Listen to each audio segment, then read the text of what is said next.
Chapter 5 के अंदर हमने हमारे ऑलमोस्ट कॉन्सेप्ट कंप्लीट कर लिए। एक लास्ट कॉन्सेप्ट अब हमारा चैप्टर 5 का बाकी है। वो कॉन्सेप्ट क्या है? वो कॉन्सेप्ट कहता है कि डबल शिफ्ट जब होगा तब हमारा वर्किंग कैपिटल कितना होगा? Double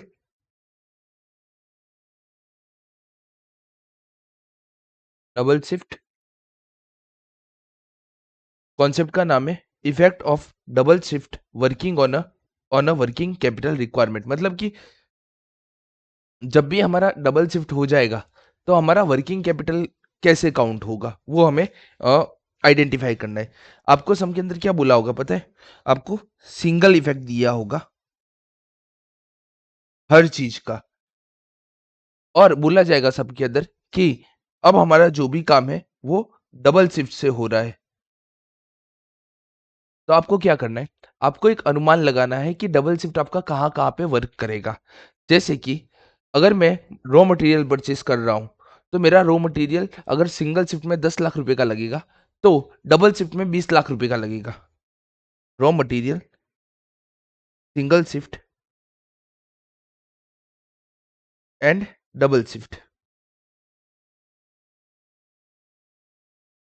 single shift, double shift. अगर मेरा रॉ मटेरियल सिंगल शिफ्ट में 10 लाख रुपए का ल लग रहा है, तो डबल शिफ्ट में क्या मेरा रॉ मटेरियल हो जाएगा?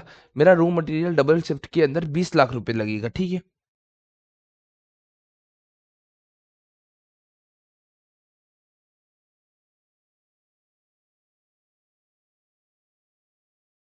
अब ये आपका करंट असेट का चीज़ होता है। तो करंट असेट के में रॉ मटेरियल का तो हमें पता चल गया। अब बात करते हैं डब्ल्यूआईपी की, वर्क इन प्रोग्रेस की। अब वर्क इन प्रोग्रेस मान लीजिए 3 लाख रुपए का होगा। तो क्या डबल शिफ्ट के अंदर वर्क इन प्रोग्रेस क्या 6 लाख का हो जाएगा? तो नहीं होगा। वर्किंग प्रोग्रेस के अंदर डबल शिफ्ट में भी हमारा जो होगा डब्ल्यूआईपी वो 3 लाख रुपए ही रहेगा। वर्किंग प्रोग्रेस का मीनिंग क्या होता है? तो वर्किंग प्रोग्रेस में का मीनिंग होता है इतना वर्क हमारा इन प्रोसेस में है। अब इन प्रोसेस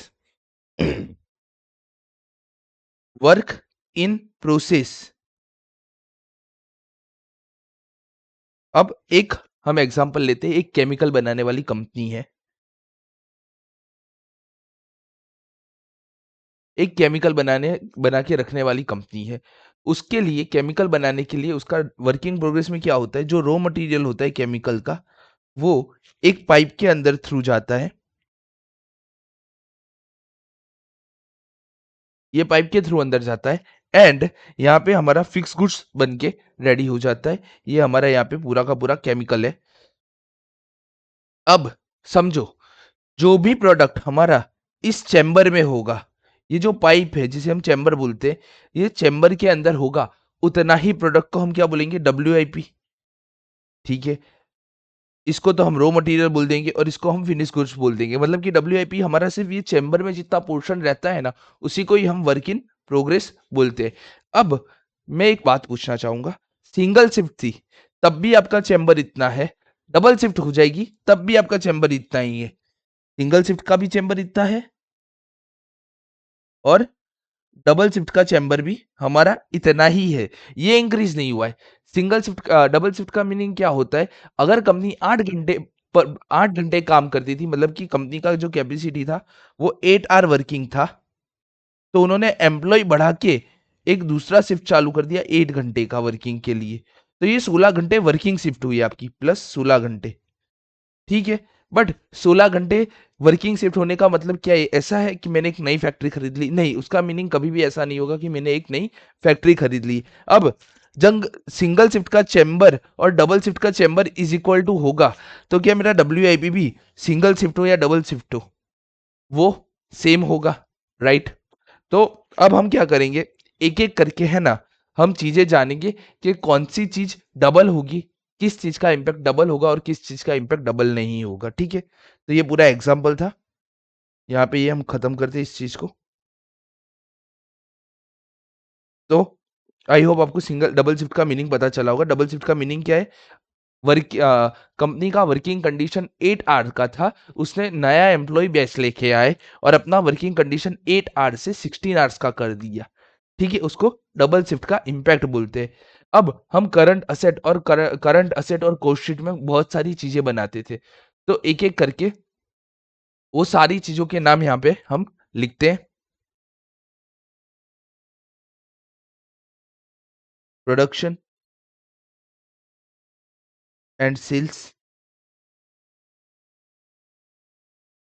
बाद में हमारा वेरिएबल कॉस्ट, ये मैं यहाँ यूनिट की बात कर रहा हूँ। बाद में हमारा variable cost, then cost sheet के अंदर हमारा फिक्स कॉस्ट का यूज़ होता था। डिफरेंट डिफरेंट टाइप की जो भी हमारी फिक्स कॉस्ट थी, मैन्युफैक्चरिंग फिक्स कॉस्ट थी, selling and distribution fix cost थी, वेरिएबल कॉस्ट के अंदर भी सारी आ गई।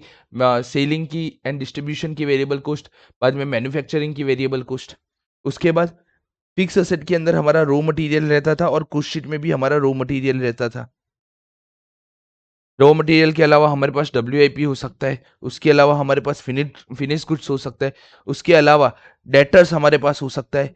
बाद में हमने किसी को एडवांस पेमेंट किया हो, किसी को एडवांस पेमेंट किया हो, जिसे हम क्या बोलते हैं, प्रीपेड एक्सपेंसेस। अब प्रीपेड एक्सपेंसेस में भी दो टाइप हो सकते हैं, वेरिएबल और प्रीपेड एक्सपेंसेस फिक्स्ड। उसके बाद हमारे क्रेडिटर्स आ सकते हैं। उसके अलावा हम लेग इन पेमेंट होता था या पेमेंट इन एरियर्स होता था, मतलब वो सब कौन से थे, हमारे आउटस्टैंडिंग एक्सपेंस थे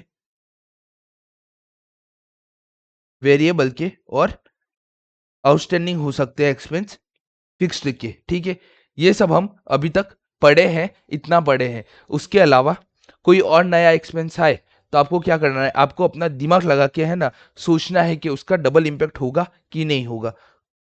ठीक है, बाकी अभी तक हमने जितने भी पढ़े हैं वही सारे एक्सपेंस हमने अभी तक में यहाँ लिख दिए हैं। अब यहाँ पे हम एग्जाम्पल हमारा स्टार्ट करते हैं।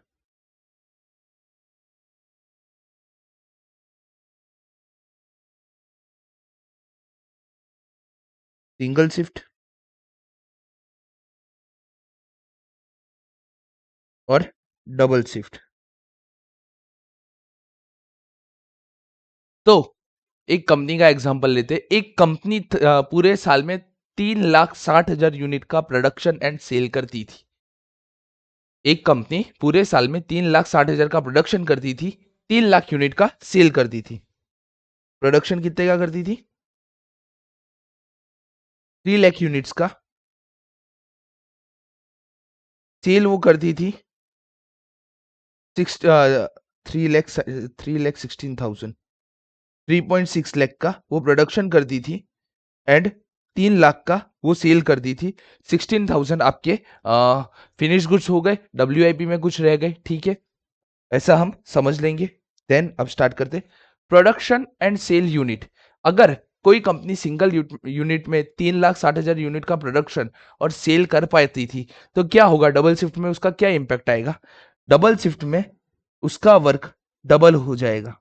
ठीक है, ऑब्वियसली ऑब्वियस बात है, प्रोडक्शन और सेल्स यूनिट है ना, वेरिएबल होते हैं। अब ये दोनों वेरिएबल चीजें होती है, आप अपने मन के मुताबिक डाल सकते हो। अब सिंगल शिफ्ट के अंदर आप सिंगल शिफ्ट के अंदर अगर आप जितना प्रोडक्शन कर रहे हो उससे आप डबल ही करोगे। डन। वेरिएबल कॉस्ट, मेरा प्रोडक्शन और सेल डबल हो रहा है तो मेरा जो भी वेरिएबल कॉस्ट होगा, जैसे कि direct wages, direct labours, manufacturing expenses, वो सब क्या होंगे, वो सब भी हमारे डबल होगी, क्योंकि मुझे प्रोडक्शन और सेल्स यूनिट मेरा डबल हो रहा है। मतलब कि मुझे प्रोडक्शन बढ़ाना पड़ रहा है, जिसकी वजह से मुझे मेरा लेबर भी बढ़ाना पड़ रहा है, मेरा वेजेस भी बढ़ रहा है, मेरा ओवरहेड भी बढ़ रहा है, वेरिएबल वाला पोर्शन। तो वो सब मेरा डबल होगा। मेरा रॉ मटेरियल वो भी डबल होगा। ठीक है, मेरा रॉ मटेरियल डबल होगा, मेरा वेरिएबल कॉस्ट डबल होगा। ठीक है, मेरा रॉ मटेरियल, वेरिएबल कॉस्ट और प्रोडक्शन, ये तीनों चीजें डबल हो जाएगी। अब बात करते हैं हम फिक्स्ड कॉस्ट की। ठीक है, फिक्स कॉस्ट क्या चेंज होगा? तो फिक्स कॉस्ट का क्या नाम क्या है कि ड्यूरिंग द ईयर आपने कितना सेल किया, कितना प्रोडक्शन किया, डजंट मैटर, वो कभी भी इंपैक्ट नहीं करेगा आपके फिक्स्ड कॉस्ट को। ठीक है, एग्जाम्पल, रेंट 1 लाख रुपए पर मंथ हम पेमेंट करते थे। पूरे साल में हमें टोटल कितना रेंट पेमेंट करना पड़ेगा? 12 लाख रुपए। ओके, सिंगल शिफ्ट है। सिंगल शिफ्ट के अंदर हमारा पूरा लास्ट ईयर हमने सिंगल शिफ्ट में किया था, 3,60,000 यूनिट बनाए थे। तो हमने 12 लाख का पेमेंट किया था। इस बार हमारे जो प्रोडक्शन है वो डबल हो गया। ये सिंगल शिफ्ट का एग्जांपल है और ये डबल शिफ्ट में हमारा प्रोडक्शन डबल होकर 7.2 लाख हो गया एंड सेल हमारा 6 लाख हो गया। तो क्या जो जगह का मालिक होगा, जो वो फैक्ट्री का मालिक होगा, वो क्या बोलेगा, भाई तुम्हारा प्रोडक्शन डबल हुआ है तो मुझे मेरा रेंट डबल दो? वो कभी भी नहीं बोलेगा। तो इसका मतलब क्या है, फिक्स कॉस्ट पे कभी भी कोई इंपैक्ट नहीं आएगी, नो इम्पैक्ट, क्योंकि फिक्स कॉस्ट फिक्स रहेगा। सेल और प्रोडक्शन बढ़ने या घटने से फिक्स कॉस्ट को कतई फर्क नहीं पड़ेगा। अब हमें पता चल गया फिक्स कॉस्ट पे कोई इंपैक्ट नहीं आएगा, तो जो हमारा प्रीपेड का फिक्स्ड एक्सपेंस है उस पर कोई आएगा इंपैक्ट? नहीं आएगा। तो यहाँ पे भी नो इम्पैक्ट और यहाँ फिक्स्ड में no impact. Done. Okay, next चीज, हमारा जो WIP वर्क इन प्रोग्रेस रहेगा, वर्किंग प्रोग्रेस में कोई आएगा तो उसमें कोई इम्पैक्ट नहीं आएगा, नो इम्पैक्ट। फिनिश गुड्स हमारा बढ़ेगा, ऑब्वियसली हमारा जो फिनिश गुड्स होगा ना वो चेंज होगा, वो डबल हो जाएगा। लास्ट ईयर लास्ट जो था हमारा सिंगल शिफ्ट में, उससे हमारा फिनिश गुड्स डबल हो जाएगा। डन। हमारा डेटर्स क्या होगा, हमारा सेल बढ़ रहा है, हमारा रो मटेरियल बढ़ रहा है, हमारा फिक्स कॉस्ट अरे हमारा वेरिएबल कॉस्ट बढ़ रहा है, उसकी वजह से हमारा सेल्स का क्रेडिट सेल भी बढ़ रहा है। तो अगर क्रेडिट सेल मेरा बढ़ेगा तो मेरा डेटर का क्या हाल होगा, मेरा डेटर भी डबल होगा।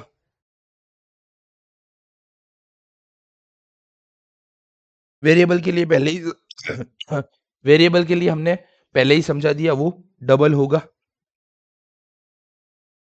क्रेडिटर्स, मैंने रो मटेरियल ज्यादा परचेस किया, मैंने रो मटेरियल डबल परचेस किया, तो मेरे क्रेडिटर्स क्या होंगे, मेरे क्रेडिटर्स डबल होंगे, मेरे वेरिएबल एक्सपेंस डबल हो जाएंगे। राइट। अब एक और इंपैक्ट की बात करते हैं, ये तो डबल शिफ्ट की इंपैक्ट हुई, उसके अलावा अमाउंट में कोई चेंज आएगा? तो जहां जहां हमारा नो इम्पैक्ट है वहां पे तो अमाउंट का कोई भी चेंज नहीं आएगा, नो चेंज। बाद में हमारा फिक्स्ड कॉस्ट का जो भी पोर्शन है वहां पे अमाउंट में कोई चेंज नहीं आएगा, जो पहले हम पेमेंट करते थे वही हम पेमेंट बाद में भी करेंगे। तो हमारा फिक्स कॉस्ट के अंदर तो कहीं पे भी चेंज नहीं आएगा। तो बात करते एक एक चीज की। तो हमारा प्रोडक्शन एंड सेल यूनिट में कोई चेंज आएगा? हाँ, प्रोडक्ट और सेल्स के यूनिट में चेंज आएगा, तो उसकी वजह से अमाउंट चेंज होगा। यस, अमाउंट भी हमारा चेंज हो जाएगा। तो चेंज इन अमाउंट होगा यहाँ पे।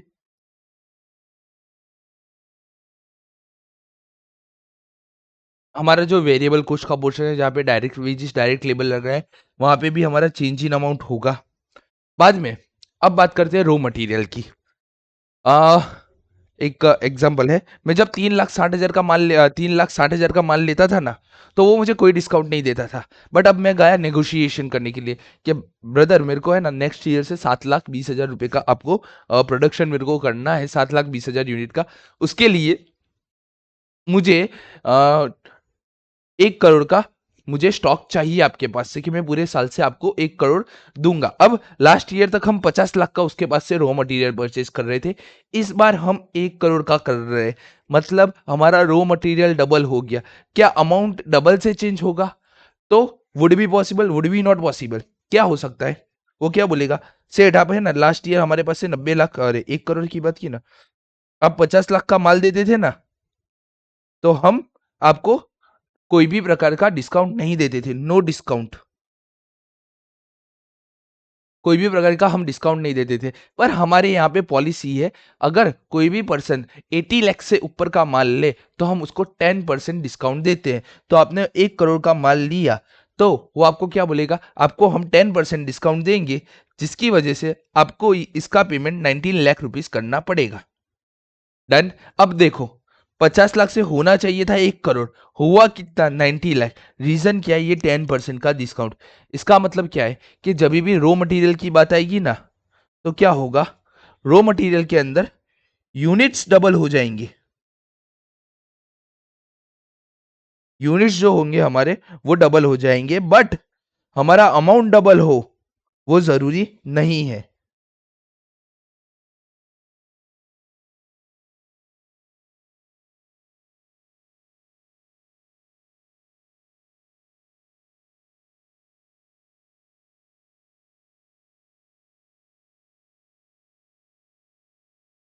रॉ मटेरियल में हमारे यूनिट डबल हो जाएंगे।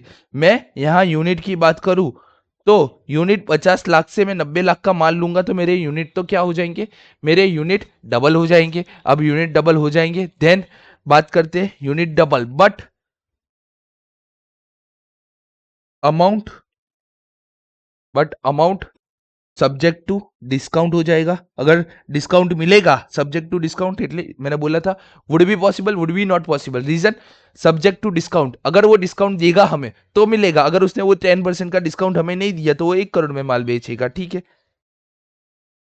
इसको अभी ऐसे ही रहने देते। अब WIP की है ना लास्ट में बात करते हैं, फिनिश गुड्स की बात करते हैं।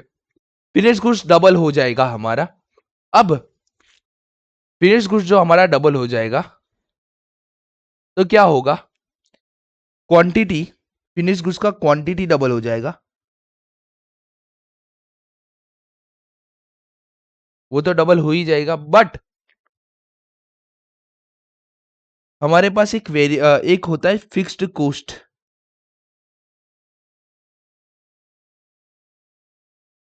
तो हमने एक चैप्टर पढ़ा था लिवरेज का, लिवरेज में है ना फिक्स कॉस्ट का काम क्या था कि आपका सेल 10% से इंक्रीज होगा तो क्या आपका प्रॉफिट 10% से इंक्रीज होगा? नो, हमारा प्रॉफिट इंक्रीज होता था 13% से। तो फिक्स गुड्स के ऊपर पहले हमारा ऑपरेटिंग फिक्स कॉस्ट लगा होगा। अब ये जो ऑपरेटिंग फिक्स कॉस्ट लगा है उसकी वजह से क्या होता है, क्वांटिटी तो डबल हो जाता है बट ये फिक्स कॉस्ट की वजह से अमाउंट डबल नहीं होता है, अमाउंट डबल से थोड़ा ज्यादा ही होगा, ठीक है। तो ये मैंने लिवरेज चैप्टर के साथ कनेक्ट किया। तो फिनिश गुड्स में हम क्या लिख सकते हैं, double in quantity, units double, but जो हमारा फिक्स कॉस्ट है उसकी वजह से अमाउंट हमारा लोअर रहेगा।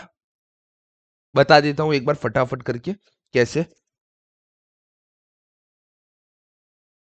अरे हाँ, यूनिट्स 1000 रुपीज का हमने प्रोडक्ट खरीदा था, ये सिंगल शिफ्ट की और डबल शिफ्ट की दोनों की ही बात कर लेते हैं। सिंगल डबल, तो मटेरियल परचेज किया था हमने 1000 का, डबल में क्या हो जाएगा हमारा, डबल हो जाएगा 2000 हो जाएगा, ठीक है। देन उसमें हमारा वेजिस ऐड होगा, वेजिस मान लेते हैं 500 रुपये हुआ है, तो यहाँ पे कितना हो जाएगा, 1000 हो जाएगा, तो ये 3000, ये 1500, ठीक है। ये हमारा क्या था, वेरिएबल कॉस्ट था। अब फिक्स कॉस्ट ऐड करेंगे, फिक्स कॉस्ट 500 रुपये है तो यहाँ पे भी 500 लगेगा, यहाँ पे भी 500 लगेगा, ठीक है। तो ये हमारा हो जाएगा 3500, 3500 रुपये, डन। अब हम माइनस करेंगे इसमें से WIP भी माइनस कर दे, WIP भी आपको यहीं पे समझा देता हूँ, एंड सेकंड फिनिश गुड्स भी आपको मैं यहीं पे ही समझा देता हूँ। फिनिश गुड्स में और WIP में हम क्या अज्यूम करेंगे, सिर्फ क्लोजिंग बैलेंस है, ओपनिंग बैलेंस नहीं है, इसलिए माइनस करना हमारा आएगा।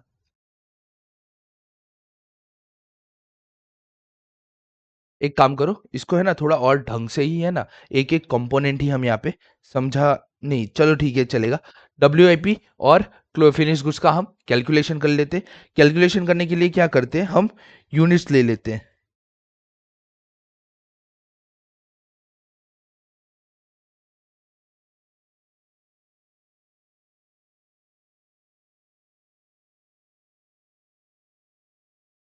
Units, units, okay.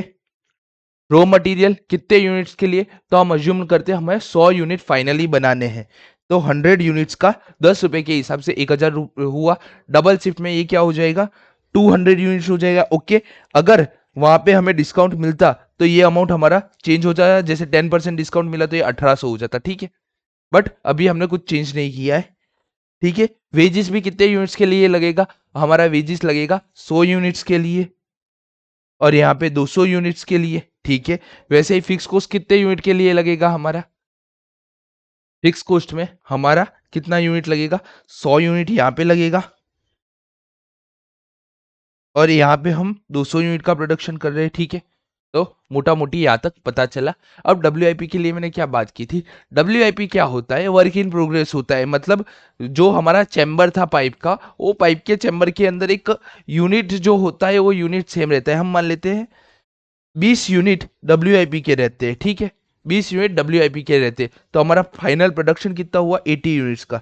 सेम चीज सामने होगी, यहाँ पे भी 20 यूनिट होगा, यहाँ पे 100 ने 80 यूनिट बनेंगे। अब देख लो यहाँ पे हमने वैसे है ना डबल शिफ्ट किया है, 100 से 200, ये 80 से 180 यूनिट हुए। रीजन क्या है, डब्ल्यू हमारा। अब देखो डब्ल्यू की वजह से क्या हुआ, डब्ल्यू 20 यूनिट यहाँ पे रहने चाहिए थे, 20 यूनिट यहाँ पे रहने चाहिए थे। रीजन क्या है, हमारा जो पाइप का चेम्बर था, पाइप का चेम्बर क्या बोलता है भाई, यहाँ पे एक फिक्स्ड यूनिट ही हम डब्ल्यू में रख सकते थे, उससे ज्यादा कि हम नहीं रख सकते थे। तो दोनों जगह हमारा यूनिट चेंज हो जाएगा, यूनिट सेम रहेगा, बट हमारा जो अमाउंट रहेगा ना यहाँ पे वो अलग आएगा। अब ये अमाउंट कैसे निकलता है वो हम देख लेते हैं। 3500 यूनिट्स टोटल 100 यूनिट बनाने के लिए लगे, तो 20 यूनिट बनाने के लिए हमें कितने लगेंगे, तो ये हमारा हो जाएगा 3500 इंटू 20 डिवाइड बाय 100। तो ये हमारा हो जाएगा 3500 इंटू 20 डिवाइड बाई 100। तो ये आपका आ जाएगा 700 रुपये। ये आपका आ जाएगा माइनस में 700 रुपये, डब्ल्यू इतना माइनस हो जाएगा। तो 3500 minus 700, on the other hand यहाँ पे हो गया 2800। ऑन द अदर हैंड हमने जब डबल शिफ्ट किया तब हमारा कितना निकल के आ रहा है डब्ल्यू 3500 रुपये। कुछ गलत हो गया ना, ये 2000 है।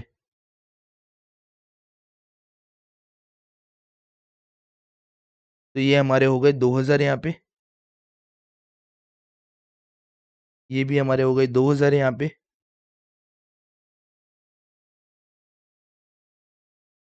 2000 इंटू 20 डिवाइड बाई 100, तो ये आपका हो गया 400 रुपये। 400 रुपये ये आपका हो गया। तो ये आपका कितना हो गया, ये 1600 हो गया। अब यहाँ पे कितना, 3500 यूनिट बनाने के लिए 200 रुपये, 3500 रुपये लग रहे हैं 200 यूनिट बनाने में। तो 20 यूनिट बनाने में हमें कितने अमाउंट लगेगा, तो ये हमारा हो जाएगा 3500 इंटू 20 डिवाइड बाई 200। तो ये हमारा हो जाएगा 3500 इंटू 20 डिवाइड बाई 200। तो ये आपका आ जाएगा 350 रुपये। अब देखो क्या हुआ,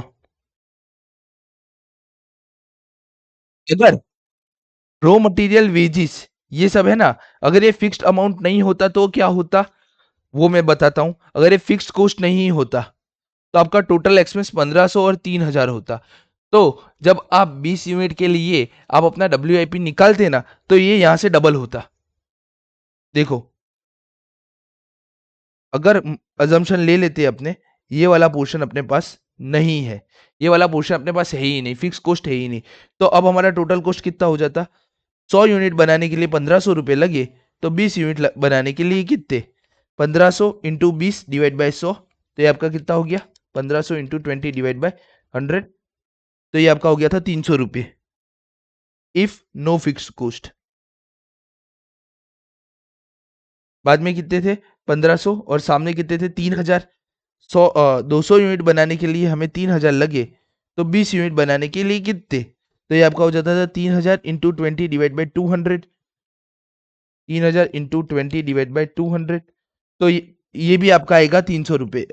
करेक्शन, तो ये भी आपका यहाँ दोनों जगह है ना डब्ल्यू सेम आ जाता। बट डब्ल्यू क्यों चेंज हुआ हमारा, डब्ल्यू चेंज हुआ हमारा फिक्स्ड कॉस्ट की वजह से। इससे क्या पता चला, यहाँ मैं लिख देता हूँ 3500 माइनस 350, तो ये आपका हो जाएगा 3150।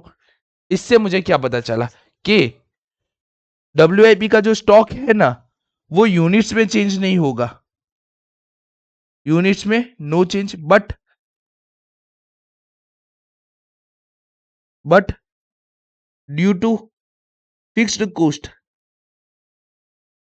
But due to fixed cost amount अमाउंट चेंज हो जाएगा।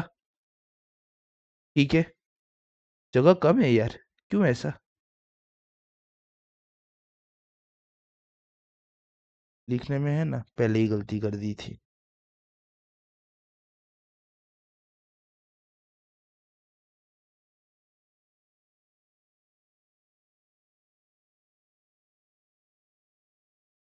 नो इम्पैक्ट डबल शिफ्ट, ठीक है, स्पेलिंग देख लेना।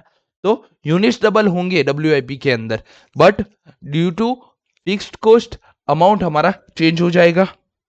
फिनिश गुड्स की हमने डायरेक्ट ही आपको बता दिया था कि यूनिट डबल हो जाएंगे, but fix cost amount lower रहेगा फिक्स कॉस्ट की वजह से, वो भी हम यहाँ पे आपको साबित करके दिखा देते। फिनिश गुड्स हमने रखे 50-50 यूनिट, यहाँ पे हमने रखे थे 50 यूनिट, यहाँ पे हमने रखे थे 100 यूनिट। तो हमें हमारा फाइनल मिल जाएगा, तो वो देख लेते हैं।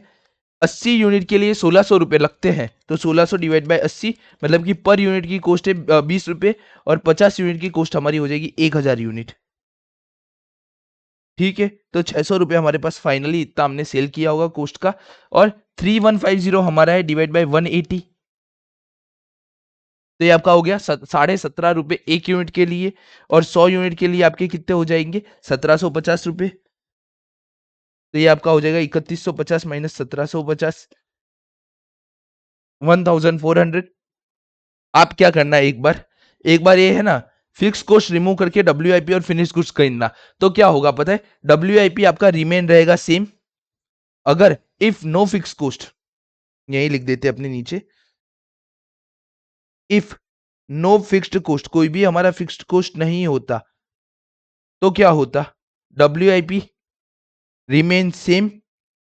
रिमेन सेम का मीनिंग क्या होगा हमारा, सिंगल शिफ्ट में जो डब्ल्यूआईपी है अमाउंट वाइज, इसको और डिटेल में लिखते हैं, यूनिट के लिए क्या होता और अमाउंट के लिए क्या होता, तो single shift is equal to double shift हो जाता।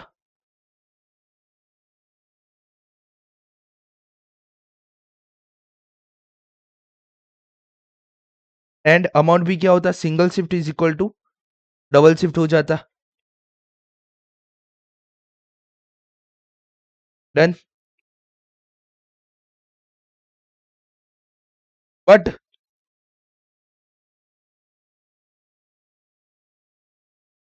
इफ फिक्स्ड कॉस्ट, अगर फिक्स्ड कॉस्ट होता तो क्या होता, तो फिक्स्ड कॉस्ट की वजह से क्या होता डब्ल्यूआईपी के अंदर, डब्ल्यूआईपी में यूनिट तो सेम ही रहते, यूनिट का कॉन्सेप्ट हमारा सेम ही रहता, बट अमाउंट हमारा चेंज हो जाता, जो हमने अभी ऊपर देख लिया है 400 और 350 हो गया है।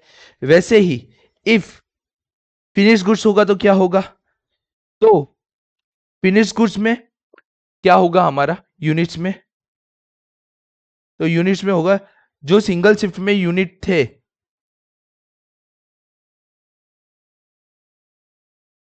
सिंगल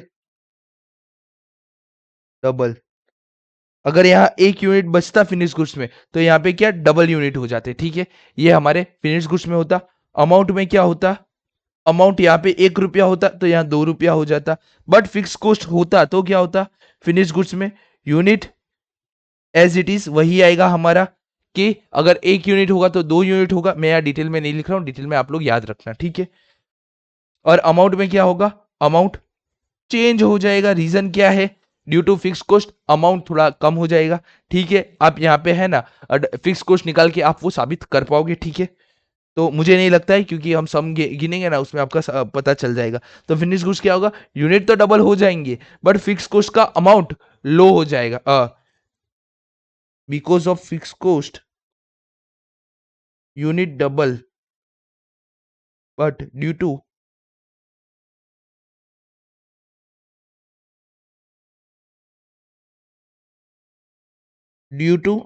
फिक्स कॉस्ट अमाउंट हमारा लोअर हो जाता, ठीक है। डेटर्स, तो डेटर्स में क्या होगा, डेटर्स में सीधा सीधा बता दूं, अमाउंट डबल हो जाएगा,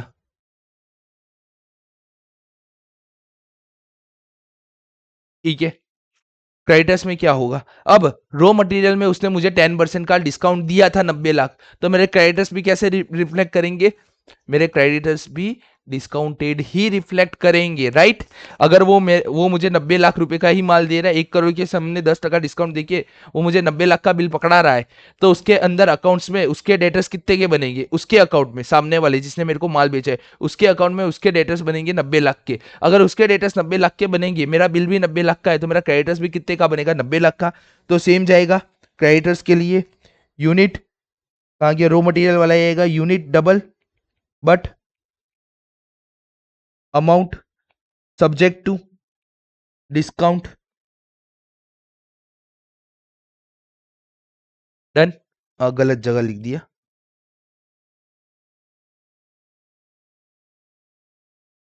ठीक है। और वेरिएबल एक्सपेंस में तो डबल ही अमाउंट हो जाएगा, double amount, and creditors expense double amount. Done. तो ये पूरा का पूरा हमारा कॉन्सेप्ट यहाँ पे खत्म हुआ। हमने साबित करके दिखा दिया है। अब हम क्या करेंगे, 30 मिनट्स में हमने पूरा कॉन्सेप्ट कवर कर लिया। अब हम है ना इसका ये वाला इलिस्ट्रेशन गिन देते हैं। ठीक है, इलिस्ट्रेशन नंबर 5, और हमारे बुक में है, ऐसा करना आप है ना इलिस्ट्रेशन नंबर 5 को अभी मैं बोल देता हूँ, होमवर्क ले लेना, क्योंकि पूरा का पूरा सेम पैटर्न पे ही समझा रहा है, सिर्फ अमाउंट ही चेंज है। ठीक है, अमाउंट ही चेंज है, ज्यादा कुछ है नहीं। To assess the impact of a double shift for a long term as a matter of product policy, and assess the impact of double shift to migrate the immediate demand for a next year only. Okay, done. वही दोनों चीज यहाँ पे हमें बनानी होगी। Okay, done. तो ये आपका होमवर्क हो जाएगा। अगर ना समझ में आए तो मेरे को बताना, तो हम इसको भी एक्सप्लेन कर देंगे इलिस्ट्रेशन को। बट ये आपका आज होमवर्क आपको पहले ही मिल गया है। ठीक है, तो हम अब हमारा क्वेश्चन नंबर 13 स्टार्ट करेंगे।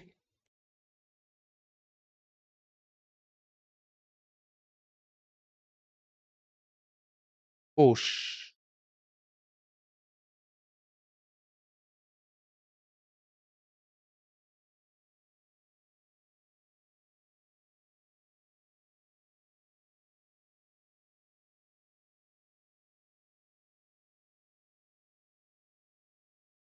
Question number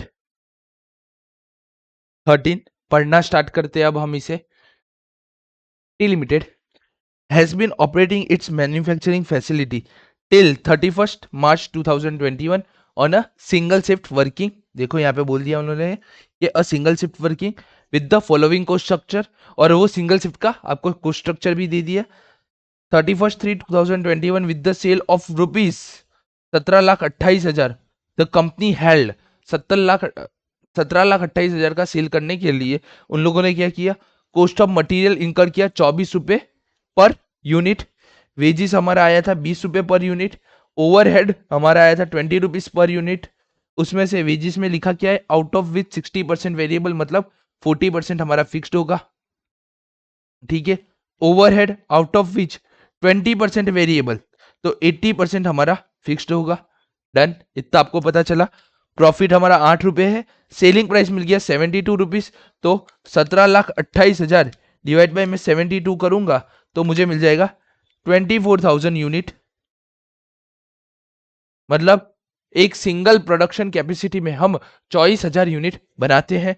in view of increase market demand, it is propose to double production by working an extra shift. देखा क्या बोल रहे हैं ये लोग, डबल प्रोडक्शन करेंगे हम bye working an extra shift. It is expected that 10% discount will be available from supplier of raw material. तो हमारा कॉस्ट ऑफ रॉ मटेरियल -10% हो जाएगा, और रिवाइज हमारा कितना हो जाएगा, 24 - 10% 21.6। ठीक है, raw material in view of increased volume of a business, selling price will remain same, selling price 72 rupees ही रहेगा हमारा। the credit period allowed to the customer will remain unaltered. okay, credit available for supplier will continue to at the present level 2 month, lag in payment of a wages overhead, मतलब कि अब वो सारा चीज हमें दिया है कौन सा, वर्किंग कैपिटल गिनने के लिए। बट सबसे पहले हमें वर्किंग कैपिटल गिनने से पहले हम क्या करेंगे, सबसे पहले हम बनाएंगे हमारा, सबसे पहले हम हमारा बनाएंगे कोस्ट शीट बनेंगे, देन हम हमारा वर्किंग कैपिटल बनाएंगे। रिक्वायरमेंट क्या बोला है, calculate the additional working capital requirement if the policy to the increase output is implement to assess the impact of a double shift for a long term matter as a production policy. अब यहाँ पे इन्होंने ऐसा लिखा है, इसका सीधा सीधा मीनिंग क्या है, इन लोगों ने नया लिखा है, if the policy to increase,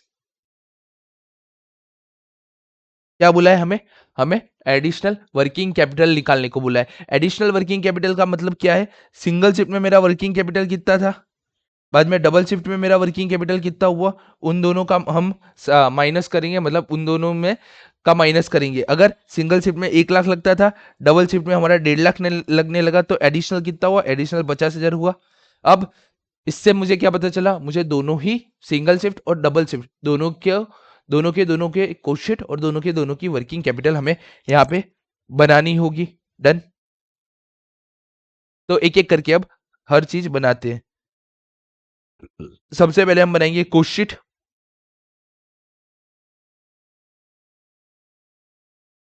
ठीक है, कोशिट बनाना स्टार्ट करते हैं। तो एक जगह होगी हमारी सिंगल शिफ्ट और एक जगह होगी हमारी डबल शिफ्ट।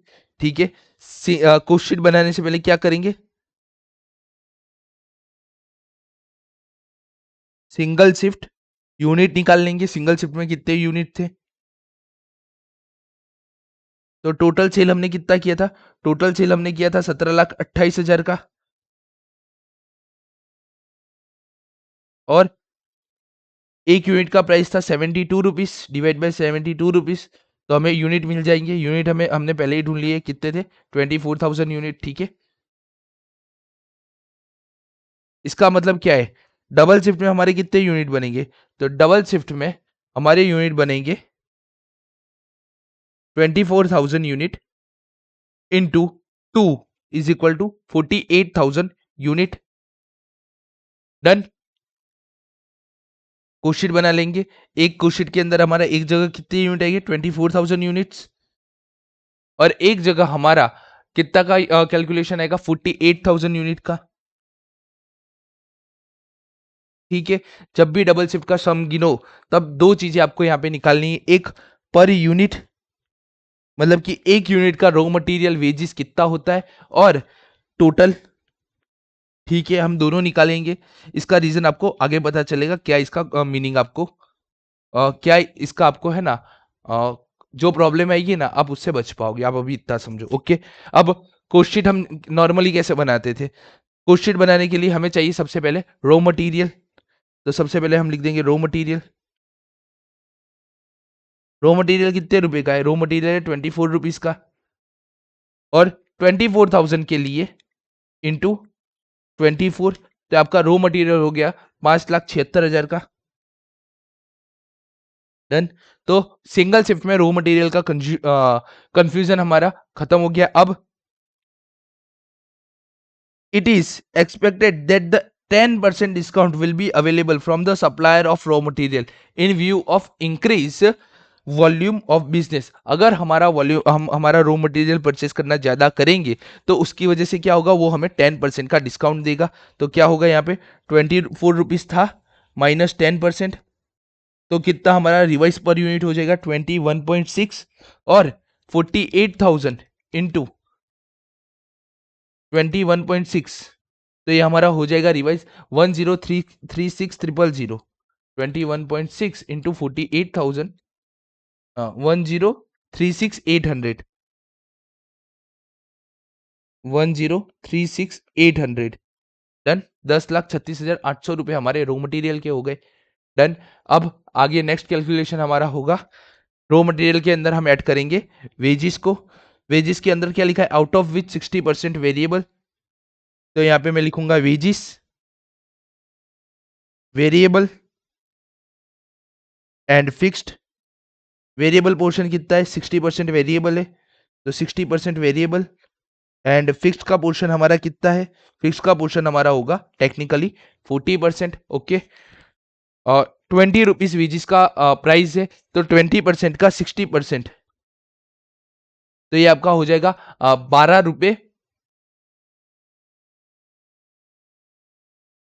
आप अगर चाहो तो क्या कर सकते हो पता है, आप लिखो यहाँ पे 20 रुपीज इंटू 60%, तो ये आपका हो जाएगा 12 रुपये, और 20 रुपीज इंटू 40%, तो ये आपका हो जाएगा 8 रुपये। ओके, 12 और 8, क्या डबल शिफ्ट के लिए चेंज होगा, तो अभी देखते हैं डबल शिफ्ट के लिए क्या होता है, बट अभी वेरिएबल कॉस्ट के हिसाब से हम देखते हैं के वेजेस का 12 रुपए एक यूनिट बनाने के लिए लगता है, तो 24,000 यूनिट बनाने के लिए कितना लगेगा? तो 24,000 यूनिट बनाने के लिए हमारा लगेगा 2,88,000। अब वेरिएबल कोस्ट है, वेरिएबल कोस्ट का नेचर क्या है कि प्रोडक्शन बढ़ेगा उसके साथ वेरिएबल कोस्ट पर यूनिट भी बढ़ेगा। तो ये 12 रुपए यहाँ पे है, उतना ही यहाँ पे रहेगा। यस, वो भी इतना ही यहाँ पे रहेगा। 48,000 इंटू 12, 5,76,000। देखो एक चीज समझो, जो रॉ मटेरियल होता है, अरे रॉ मटेरियल का वेजिस, वेरिएबल वेजिस का जो पोर्शन होता है उसमें क्या होता है, वेरिएबल वेजिस का टोटल अमाउंट प्रोडक्शन के साथ चेंज होता है, जबकि पर यूनिट अमाउंट जितना भी हो, वो सिंगल शिफ्ट हो या डबल शिफ्ट हो, वो रिमेन सेम रहेगा। आप देख लो यहाँ पे, ये भी है ना, यहाँ पे भी 12 लिखे, यहाँ पे भी 12 लिखे, बट प्रोडक्शन इंक्रीज हुआ उसकी वजह से हमारा जो प्रोडक्शन इंक्रीज होने की वजह से हमारा total variable cost, total variable cost, total वाला पोर्शन वो चेंज हो जाता है, जबकि पर यूनिट का ऑलवेज रिमेन सेम रहेगा। ठीक है, वैसे ही हम अब हमारा फिक्स्ड कोस्ट का वेजेस निकाल लेते हैं। तो ये आपका होगा 24,000 इंटू 8। ठीक है, 24,000 यूनिट है सिंगल शिफ्ट की कैपेसिटी, इंटू फिक्स कॉस्ट है ₹8, तो आपका रिवाइज हो जाएगा 1,92,000। अब क्या कभी भी प्रोडक्शन चेंज होगा तो आपका फिक्स कॉस्ट का टोटल अमाउंट चेंज होगा? तो बचपन से पढ़ते आ रहे हैं, 11-12 अकाउंट्स में भी पढ़े हैं, बाद में फाउंडेशन के अकाउंट्स में भी पढ़े हैं कि फिक्स कॉस्ट का अमाउंट जो होता है ना वो रिमेन सेम रहता है। तो यहाँ पे हमारा 1,92,000 है, तो यहाँ पे कितना होगा? 1,92,000। डन। अब हमें यहाँ पर यूनिट है, तो पर यूनिट 8 तो आ नहीं सकता, क्योंकि 48,000 इंटू 8 करेंगे तो कितना आ जाएगा हमारा? 48, 48 इंटू 8, तो ये आपका आ जाएगा 384, मतलब कि 3,84,000। अब मुझे यहाँ पर यूनिट चाहिए, तो मैं क्या करूंगा? 1,92,000 टोटल अमाउंट है, डिवाइड बाई 48,000 पर यूनिट हो जाए, पर 48,000 यूनिट बनाए तो मुझे मेरा पर यूनिट भाव मिल जाएगा। तो 1,92,000 डिवाइड बाई 48,000, तो ये आपका क्या होगा? 4 रुपीज पर यूनिट। ठीक है, ठीक है। आप देखोगे तो वेरिएबल कोस्ट पर यूनिट में चेंज नहीं हुआ है, वो अमाउंट में चेंज होता है, जबकि फिक्स्ड कोस्ट वाला पोर्शन हमारा टोटल में तो रिमेन सेम रहेगा, बट जो हमारा पर यूनिट है ना वो चेंज हो जाएगा। ठीक है, देन उसके बाद ये हो गया। उसके बाद हमें बोला है overhead out of which 20% variable. तो ओवरहेड वेरिएबल है कितने? वेरिएबल, वेरिएबल है 20%, फिक्स्ड हमारे है 80%। टोटल अमाउंट कितना है? टोटल अमाउंट 20 है, तो 20 का 80% हमारा कितना हो जाएगा? अरे 20 का 20% हमारा हो जाएगा 4 रुपीज पर यूनिट, एंड ये 4 रुपीज, तो ये 16 रुपीज पर यूनिट हमारा हो जाएगा। 20 माइनस 4 इज इक्वल टू 16। तो ओवरहेड हमें मिल गया सिंगल शिफ्ट का, सिंगल शिफ्ट का मल्टीप्लाई कर लेते हैं 24,000 इंटू 4, तो ये आपका हो जाएगा 96,000। देन फिक्स्ड यूनिट के लिए 24,000 इंटू 16, तो 3,84,000। देन अब डबल शिफ्ट की बात करें तो वेरिएबल कोस्ट डबल शिफ्ट में पर यूनिट रिमेन सेम रहेगा, तो ये हमारा रहेगा ₹4। डन। एंड जो हमारा फिक्स कोस्ट है वो इन टोटल में, फिक्स कोस्ट हमारा इन टोटल में रिमेन सेम रहता है, तो यहां हम लिखेंगे इन, रिमेन सेम कब रहेगा? इन टोटल में 3,84,000। ठीक है, 48,000 इंटू 4 करूंगा तो मुझे टोटल अमाउंट मिल जाएगा 1,92,000, एंड 3,84,000 डिवाइड बाई 48,000 करूंगा तो मुझे फिक्स कॉस्ट पर यूनिट में मिल जाएगा 8 रुपीज। डन। तो अब मुझे क्या मिल जाएगा? अब मुझे मिल जाएगा टोटल कॉस्ट। तो मेरा टोटल कॉस्ट कितना होता है वो देख लेते हैं। तो 24 प्लस 12 प्लस 8 प्लस 4 प्लस 16, आपका टोटल कॉस्ट यहाँ पे हो गया 64 रुपीज पर यूनिट। और इन टोटल में कितना हो गया? 5,76,000 प्लस 2,88,000 प्लस 1,92,000 प्लस 96,000 प्लस 3,84,000, तो ये आपका हो गया 15,36,000 रुपये। ठीक है, तो वो हम यहाँ लिख देंगे 15,36,000 रुपये। नेक्स्ट में देख लेते 21.6 प्लस 12 प्लस 4 प्लस 4 प्लस 8, तो ये आपका टोटल हो गया 49.6 एंड 49.6 इंटू 48,000 करूंगा मैं, तो डायरेक्ट मुझे मिल जाएगा 23,80,800 रुपये। 23,80,800 रुपये इसका पूरा टोटल। देखो, टोटल आपको करना हो तो आप ऐसे भी टोटल कर सकते हो, इनका टोटल, या फिर ये टोटल आया इसको मैं मल्टीप्लाई कर दूंगा टोटल यूनिट से। तो बोथ वे से पॉसिबल है, आपको कैसे करना है। और टोटल कॉस्ट मिल गया। अब उसके बाद क्या बताया, उसके बाद हमें बताया प्रॉफिट। प्रॉफिट है 8 रुपीज पर यूनिट, तो प्रॉफिट हमारा रहेगा यहाँ पे 8 रुपीज। प्रॉफिट हमारा क्या रहेगा 8 रुपीज पर यूनिट। तो ये हमारा हो जाएगा 64 + 8, ये हमारा हो जाएगा 72 rupees selling sales. Okay, 24,000 into 72 में कर दूंगा तो मुझे मिल जाएगा 17,28,000 रुपये। और 17,28,000 में से ये क्या हो रहा है, 17,28,000 माइनस 15,36,000, या फिर 24,000 इंटू 8, तो आपको यहाँ पे प्रॉफिट मिल जाएगा 1,92,000 का। डन, यहां तक समझे। अब डबल शिफ्ट में जाते हैं। तो डबल शिफ्ट के लिए यहां मैं एक चीज बोली थी, कहाँ गया, selling price will remain the same. Selling price remain the same का मतलब क्या है, यहाँ पे अगर पर यूनिट 72 रुपीज का मैं सेल कर रहा हूं, तो यहाँ पे भी मैं पर यूनिट 72 रुपीज का सेल करूंगा। ठीक है, और 72 इंटू 48,000, ये मेरा हो जाएगा 34,56,000। ठीक है, 30,56 माइनस 238,0800, तो मुझे टोटल मेरा प्रॉफिट मिल जाएगा 1075200। और मेरा पर यूनिट मिल जाएगा 72 माइनस 49.6, 42 पॉइंट, अरे 22.4 रुपीज। 49.6 माइनस 72, तो 22.4 रुपीज हमें हमारा प्रॉफिट मिल जाएगा। तो सबसे पहला काम हमारा यहाँ पे कोस्ट शीट बनाते। कोस्ट शीट मैंने बना दिया। ठीक है, हमने जो बोला था वही किया। प्रोडक्शन एंड सेल यूनिट होगा तो डबल होगा, चेंज इन अमाउंट होगा, देखा हमने। प्रोडक्शन एंड सेल हमारा बड़ा था, डबल हो गया था, तो 24 से 48 हो गया, तो हमारा सेल यहाँ पे हमारा डबल हो गया। वेरिएबल कॉस्ट भी डबल हो जाएगा, तो जहां पे भी आप वेरिएबल कॉस्ट देखोगे 288 का 576, 96 का 1,92,000 हो गया है। ठीक है, fix cost no impact no change, तो इन टोटल में अगर आप फिक्स कॉस्ट देखोगे तो no impact no change. Done. Raw material double हो गया, हो जाएगा यूनिट्स में, बट यूनिट डबल होंगे but amount subject to discount होगा। तो देखो, रॉ मटेरियल में अमाउंट तो डबल हुआ, पर 10% का डिस्काउंट मिला, इसलिए अमाउंट हमारा थोड़ा कम आ गया। ठीक है, तो मैं अब सारी चीजें नहीं, हमने ऑलमोस्ट चीजें देख ली कि हाँ वेरीफाई हमारी डबल क्रॉस होके चेक हो रही है। ठीक है, अब क्या करेंगे, अब हम बनाएंगे हमारा working capital. Working capital, working capital भी हमारा कैसा बनेगा, हमारा वर्किंग कैपिटल बनेगा डबल शिफ्ट का। ठीक है, तो डबल शिफ्ट का ही हमारा, अरे सिंगल शिफ्ट और डबल शिफ्ट हमारा दोनों का वर्किंग कैपिटल बनेगा। सिंगल शिफ्ट, सिंगल शिफ्ट में थे हमारे 24,000 यूनिट।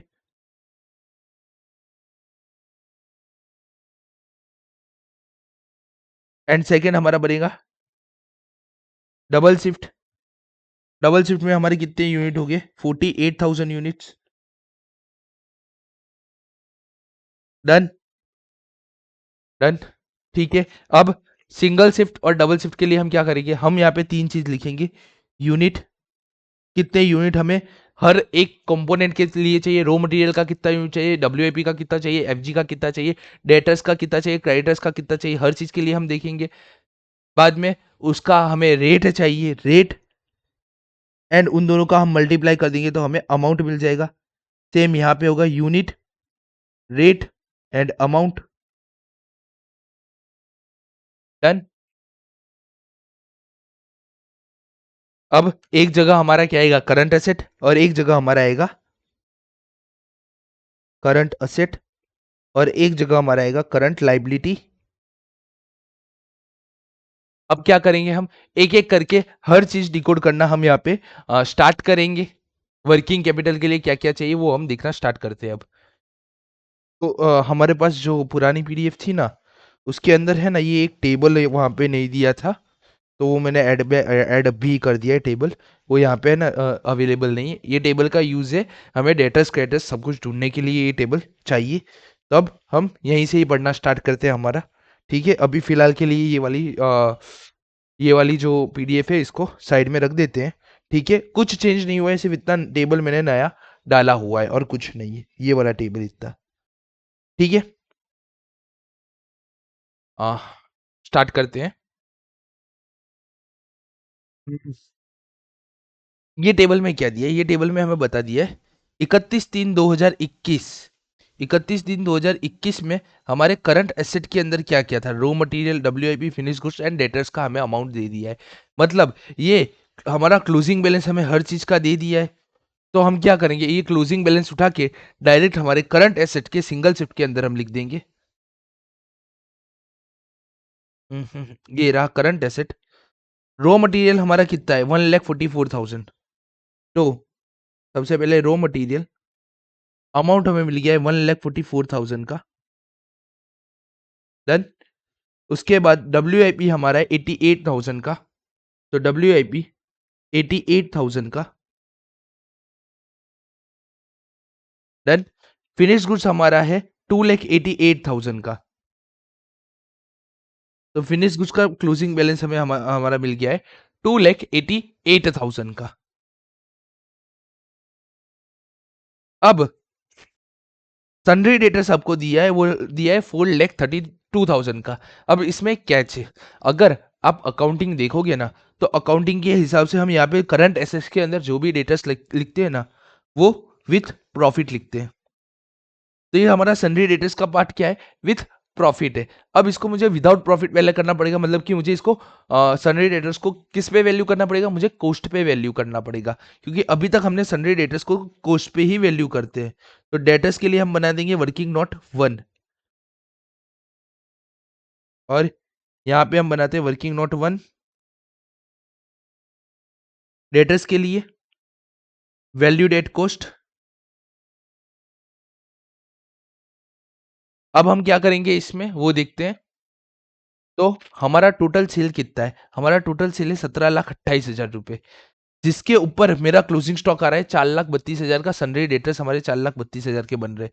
तो यहाँ पे मैं लिख सकता हूँ 17,28,000 पे मेरा डेटर्स का क्लोजिंग बैलेंस बन रहा है 4,32,000 रुपए। तो मेरा कोस्ट कितना लगा है, मेरा कोस्ट लगा है यहाँ पे,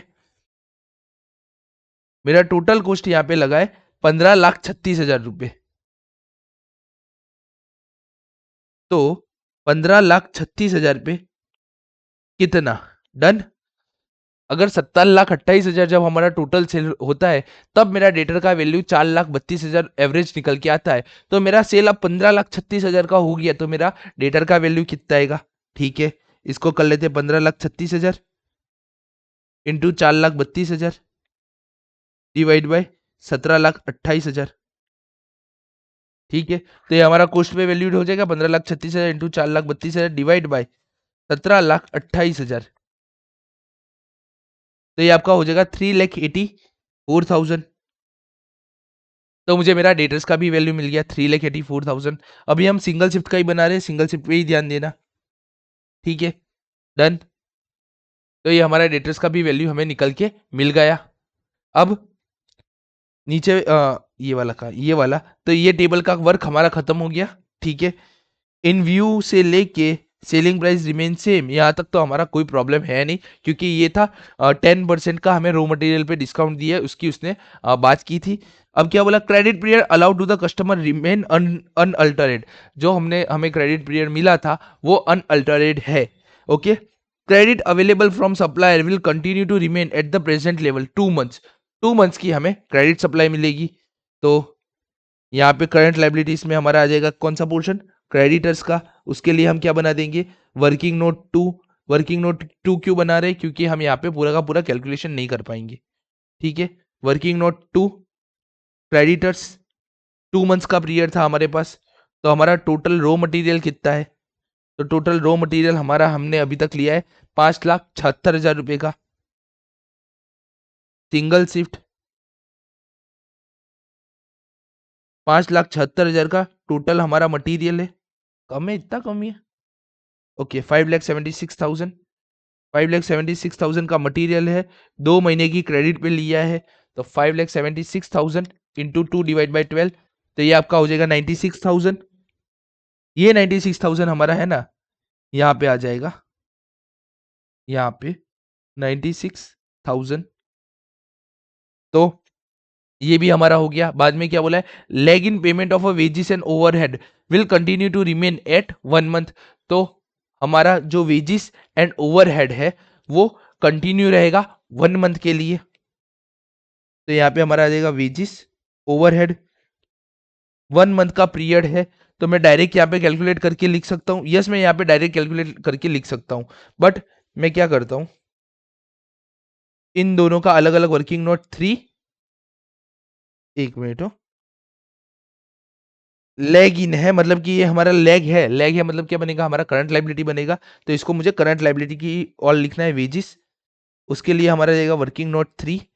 और सेकंड क्या है, वेजिस एंड ओवरहेड, ओवरहेड के लिए हमारा जाएगा working note number 4।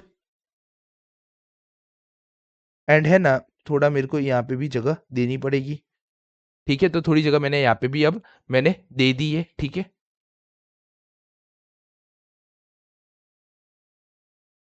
Working note 3 single shift, working note 3 हम बना किसके लिए रहे, वेजिस के लिए बना रहे, ठीक है। वेजिस हमारा कितना है, तो वेजिस है हमारा, वेजिस का वेरिएबल पोर्शन है 2,88,000 का, फिक्स्ड पोर्शन है 1,92,000 का। तो वेरिएबल पोर्शन था एंड यहाँ पे हमारा फिक्स्ड पोर्शन भी था, फिक्स्ड था 1,92,000 का एंड वेरिएबल पोर्शन था 2,88,000 का। और 1 मंथ का हम क्रेडिट पीरियड दे रहे हैं इन दोनों को, 1 डिवाइड बाई 12, तो 2,88,000 डिवाइड बाई 12, तो ये हमारा हो जाएगा 24,000 एंड 1,92,000 डिवाइड बाई 12, तो ये हमारा हो जाएगा 16,000। तो ये हमारा टोटल हो जाएगा 24,000 प्लस 16,000 14,000। लेकिन हम इसको अलग अलग करके ही लिखेंगे। वेजिस यहाँ पे हम लिखेंगे वेरिएबल, यहाँ पे हम लिखेंगे फिक्स्ड। वेरिएबल कितना आया वर्किंग नोट 3 से, 24,000 16,000, 24,000 16,000 डन। वैसे ही हम ओवरहेड का बना देते, तो वर्किंग नोट 4 ओवरहेड के लिए बनेगा, यहाँ पे भी हमारा सिंगल शिफ्ट के लिए बनेगा। और याद हो तो ओवरहेड भी हमारा ड्यूपोली ही था, वेरिएबल और फिक्स्ड के हिसाब से। तो देख लेते हैं वेरिएबल कितना है उसका। वेरिएबल पोर्शन है 96,000 3,84,000, 96,000 3,84,000। और लैग है पेमेंट में पीरियड 1/12, 1/12 का 96,000 डिवाइड बाई 12, तो ये आपका आ जाएगा 8,000। 3,84,000 डिवाइड बाई ये आ जाएगा आपका 12 के हिसाब से 32,000। तो ये हमारा हो जाएगा 8,000 एंड 32,000। तो ये हमारा आ जाएगा वेरिएबल फिक्स्ड 8,000, ये आ गया हमारा 8,000, ये हमारा आ गया 32,000। ओके, अब इसमें और कुछ हमें यहाँ पे बोला नहीं है, ठीक है। अब क्या करते, अब हमें ना यूनिट और रेट निकाल लेते। तो रॉ मटेरियल का सिंगल शिफ्ट का रेट कितना था, तो रॉ मटेरियल का सिंगल शिफ्ट का रेट था हमारा 24 रुपीज। तो वही हम यहाँ पे लिख देंगे।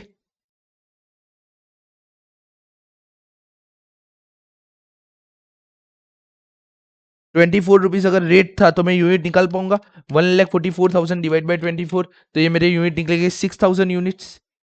क्यों कर रहे हैं अभी आपको ये पता चल जाएगा। WIP 88,000 रुपीज का है। और आप यहाँ पे देखोगे तो वर्क इन प्रोग्रेस किस पे किया है, valued at prime cost. Prime cost का मीनिंग क्या है, प्राइम कॉस्ट का मीनिंग हमारा होगा प्रैक्टिकल, प्राइम कॉस्ट का मीनिंग होगा raw material plus wages, raw material plus wages is equal to prime cost.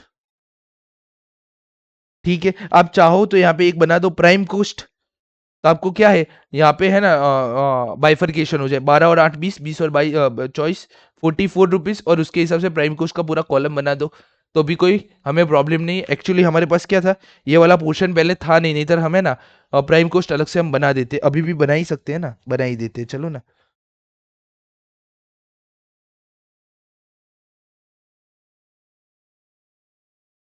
Prime cost, prime cost हमारा कितना होगा, तो प्राइम कॉस्ट ये हमारा होगा 44 रुपीज हमने गिन दिया है, और 5,76,000, 2,88,000 प्लस 1,92,000, तो हमारे प्राइम प्राइम कॉस्ट का टोटल हो गया 1,056,000। यहाँ पे हो जाएगा 21.6 प्लस 12 प्लस 4, तो ये हमारा हो जाएगा 37.6। ओके, प्राइम कॉस्ट टोटल होता है और टोटल कॉस्ट का पार्ट होता है, बट प्राइम कॉस्ट के और रॉ मटेरियल प्लस वेजेस का टोटल प्राइम कॉस्ट होता है। आप कैलकुलेशन करो तो टोटल कॉस्ट निकालते समय raw material plus wages plus prime cost plus overhead मत करना, प्राइम कॉस्ट को इग्नोर करना, या फिर क्या करना, प्राइम कॉस्ट प्लस ओवरहेड कर देना, तो टोटल कॉस्ट डायरेक्ट मिल जाएगा। ठीक है, 1,036,800 प्लस 5,76,000 प्लस 1,92,000, तो ये आपका हो जाएगा 1808 ठीक ठीक है, डन। तो ये हमें हमारा प्राइम कॉस्ट मिल गया। प्राइम कॉस्ट पे वैल्यू करना था, डब्ल्यू हमने किस पे वैल्यू किया था, प्राइम कॉस्ट पे, तो प्राइम कॉस्ट कितना है हमारा 44 रुपीज, तो यूनिट पर रेट कितना आ गया 44 रुपीज। ठीक है, 88,000 डिवाइड बाय 44, तो ये आपका हो जाएगा 2,000 यूनिट्स। अब फिनिश गुड्स की बात करते हैं। फिनिश गुड्स के लिए क्या बात की, वैल्यूड एट टोटल कॉस्ट। अगर सम नहीं बोलता तो अभी हम क्या करते, हम टोटल कॉस्ट के ऊपर ही वैल्यूएशन फिक्स गुड्स का लेते। ठीक है, अगर सम साइलेंट है ना, तो ऑलवेज याद रखना रॉ मटेरियल उसके प्राइस पे कॉस्ट होगा, डब्ल्यू हमारा प्राइम कॉस्ट पे कॉस्ट होगा, और फिनिश गुड्स हमारा किस पे कॉस्ट होगा, इफ सम साइलेंट देन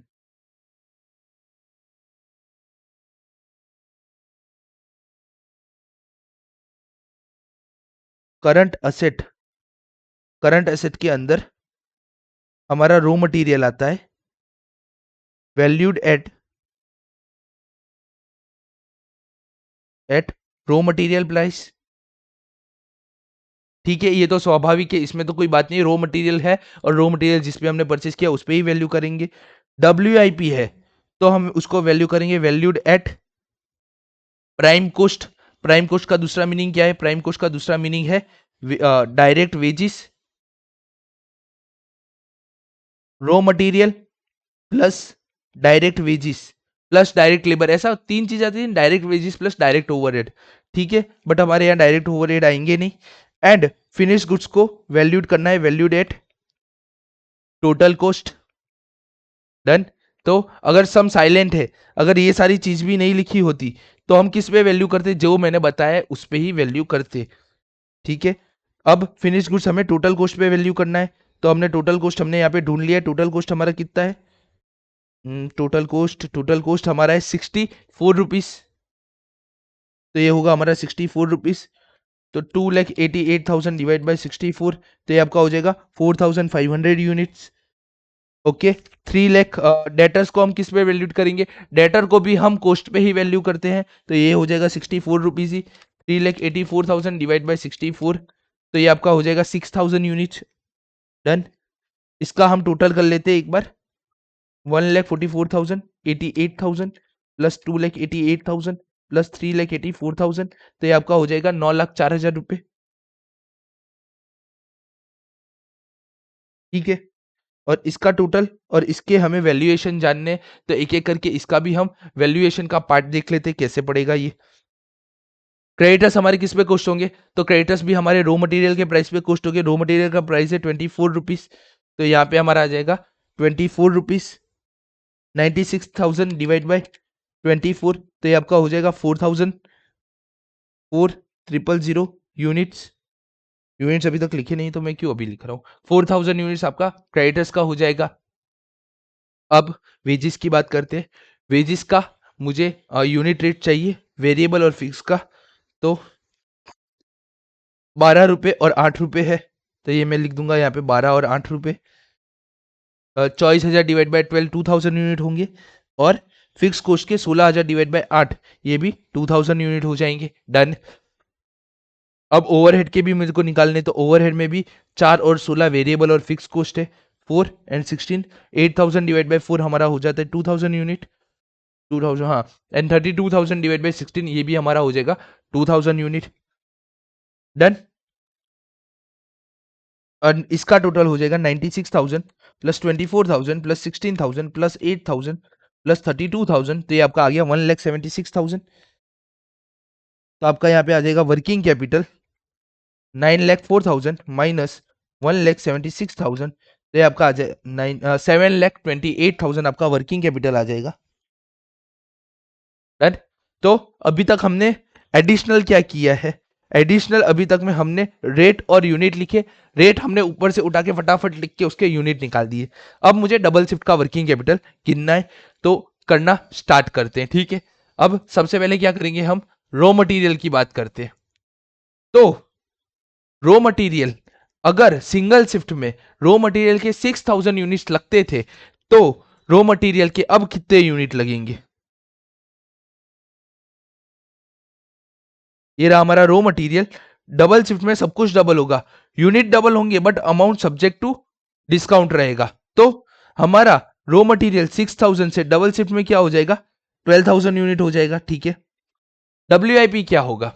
तो WIP के लिए हमने क्या पढ़ा था? WIP में उसका जो यूनिट है वो यूनिट सेम रहता है। तो WIP में जो हमारा 2000 यूनिट है वही का वही यहाँ पे कैरी फॉरवर्ड हो जाएगा, क्योंकि WIP सिंगल शिफ्ट हो या डबल शिफ्ट हो ऑलवेज रिमेन सेम। यहाँ पे हमने है ना नीचे मस्त ये हमने करके दिखाया था आपको कि if fix cost of WIP, तो यूनिट सेम रहेंगे दोनों जगह, सिंगल शिफ्ट और डबल शिफ्ट में, बट अमाउंट हमारा चेंज हो जाएगा। तो 2000 यूनिट हमने उठा के लिख दिए। फिनिश गुड्स के लिए क्या होगा? फिनिश गुड्स में भी अगर डबल शिफ्ट है तो हमारे जो यूनिट्स है वो डबल हो जाएंगे। ओके। डेटर्स, डेटर्स में भी सेम सीन होगा, डेटर्स भी हमारे क्या हो जाएंगे, डबल हो जाएंगे। डन। अब ठीक है, अब बात करते हैं क्रेडिटर्स। क्रेडिटर्स में सीन क्या हो जाएगा? क्रेडिटर्स में जो हमारा क्रेडिटर का पार्ट है ना वो डबल हो जाएगा। 4,000 यूनिट है, डबल शिफ्ट में वो 8,000 यूनिट हो जाएंगे। डन। बाद में वेजिस में क्या होगा? अब वेजिस के अंदर दो चीजें, वेरिएबल है और फिक्स्ड कॉस्ट है। वेरिएबल के लिए हमने क्या पढ़ा था?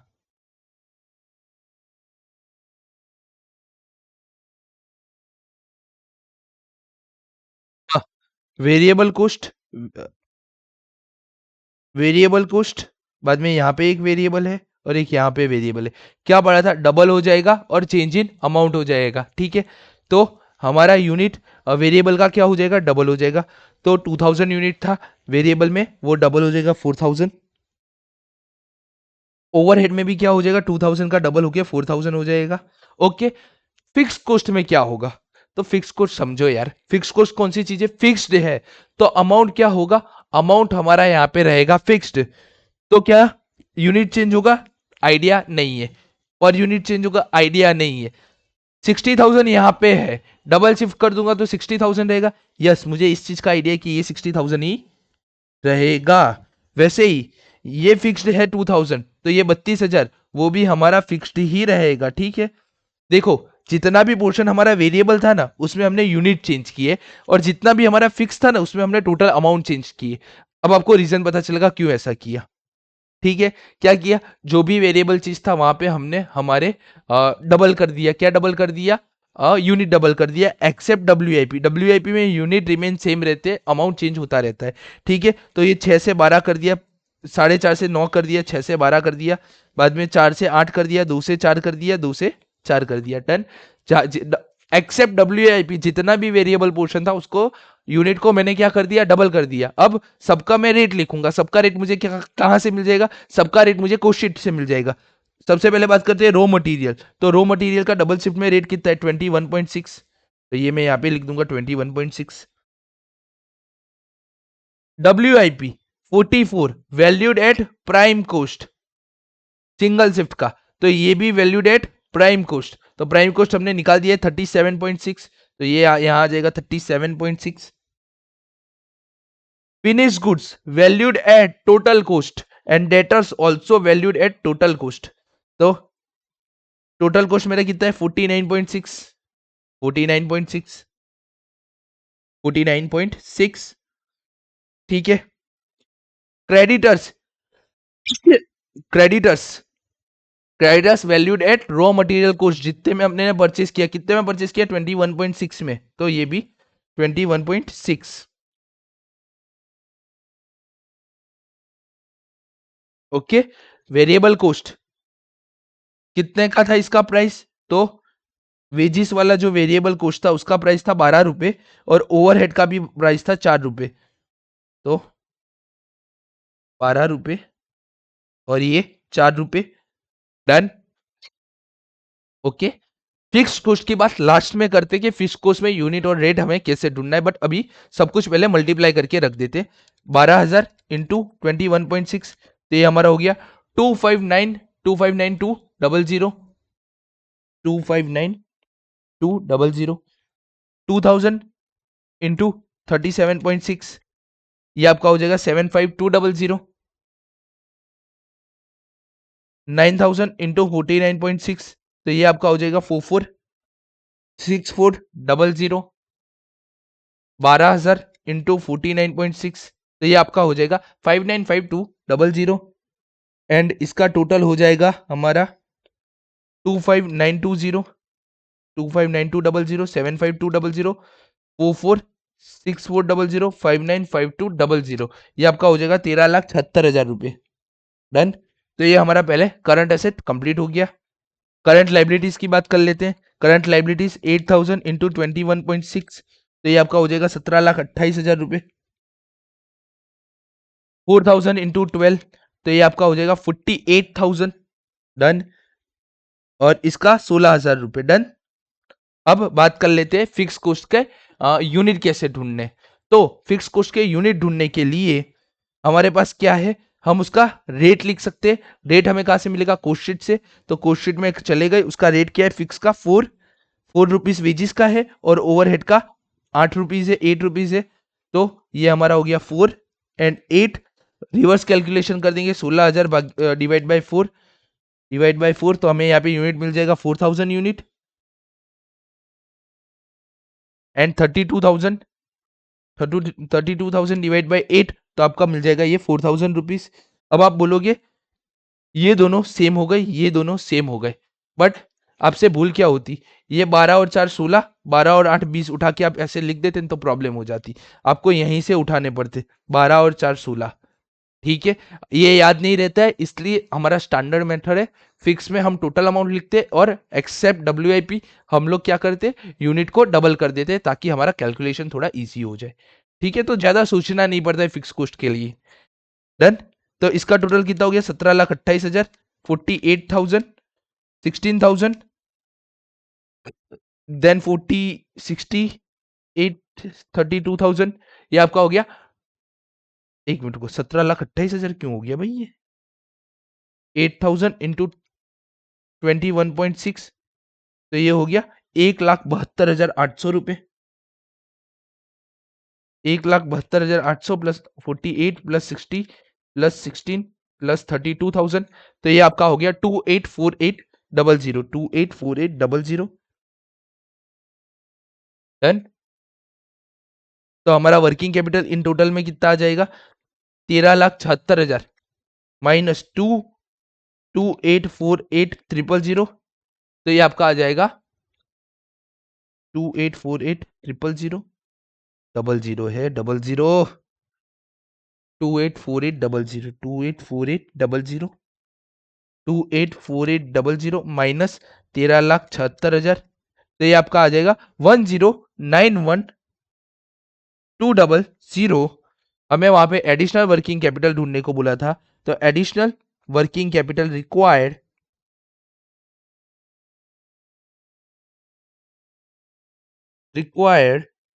इज कितना, 10,91,200 माइनस 7,28,363,200, और ये 363,200 आया कैसे, 10,91,200 माइनस 7,28,000, ओके।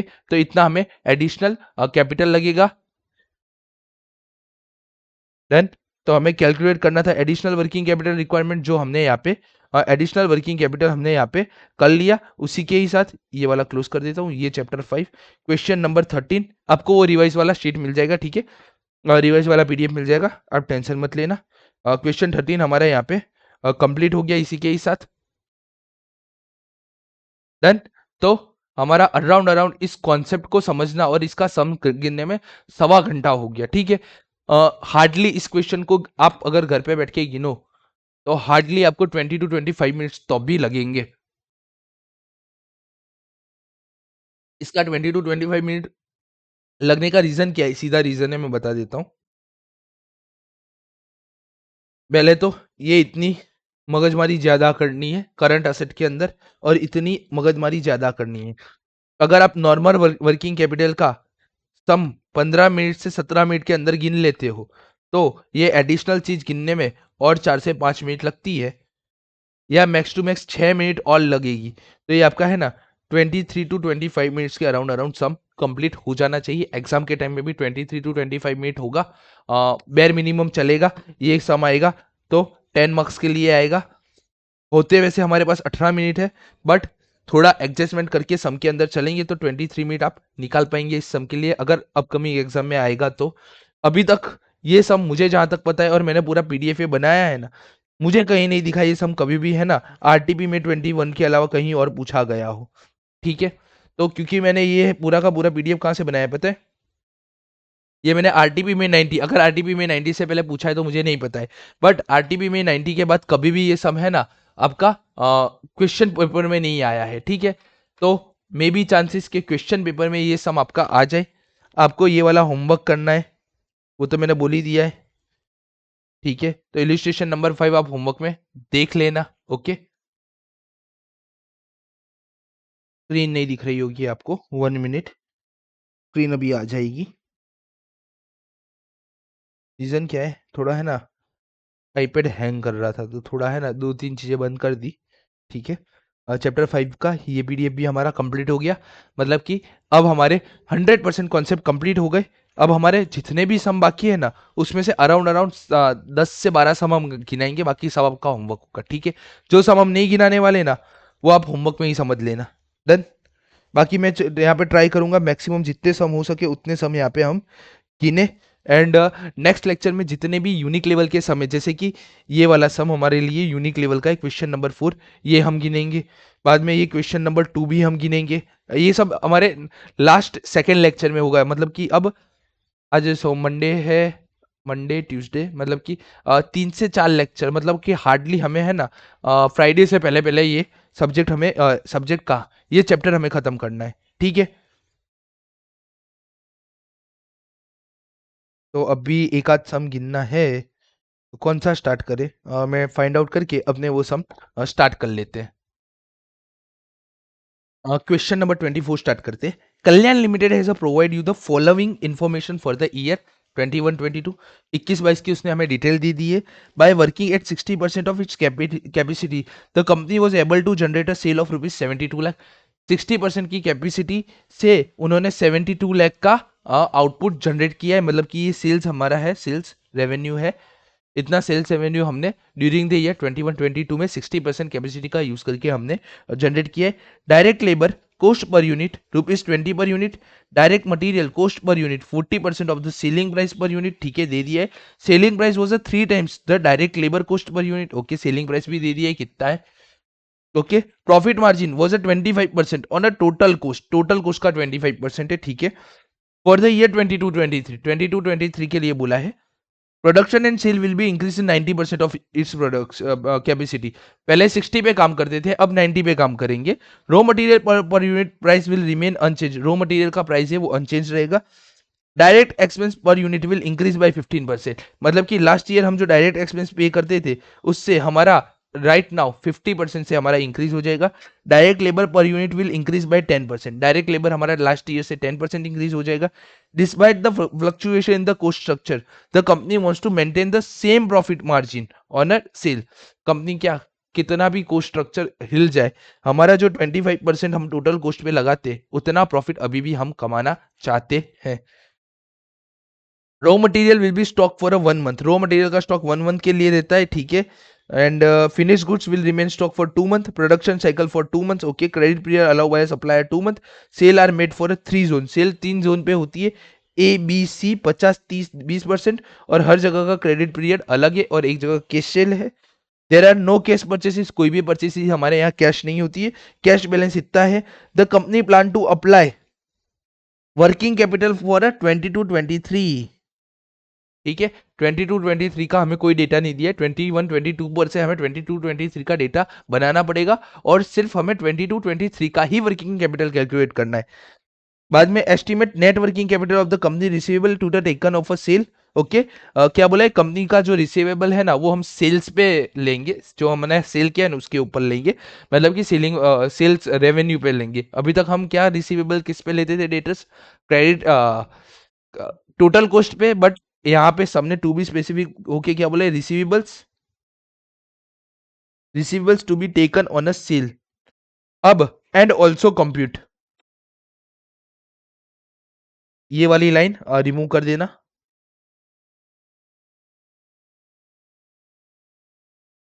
ठीक है। और वाई ये लाइन हमने रिमूव क्योंकि हमने एक सम ही रिमूव करवा दिया था जिसमें टंडन कमेटी का नाम था। आप अगर देखोगे तो टंडन कमेटी के जितने भी कॉन्सेप्ट है ना हमारी बुक से रिमूव हो चुके हैं, बट कॉपी पेस्ट में ये सब आ चुका है हमारे यहाँ पे, तो ठीक है, इतना पोर्शन आप रिमूव कर देना। Not requirement, not so requirement, इसकी कोई ज़रूरत नहीं है गिनने की, ना ही ये कॉन्सेप्ट की, ठीक है। आपके इंस्टीट्यूट ने आईसीआई ने ये हमारे कोर्स से रिमूव कर दिया टंडन कमेटी वाला पार्ट, ठीक है। I think so last time है ना हमने यहाँ पे ना सर्च भी किया था, find in page Tandon, Tandon committee करके कुछ है ही नहीं, तो ठीक है डन। तो ये सम का हम गिनना स्टार्ट करेंगे। सबसे पहले कोस्ट स्ट्रक्चर 21-22 का बनेंगे, उसके ऊपर से 22-23 का बनेंगे, और उसके बाद हम 22-23 का वर्किंग कैपिटल बनाएंगे। ये हमारा पूरा का पूरा इसमें प्रोसेस रहेगा।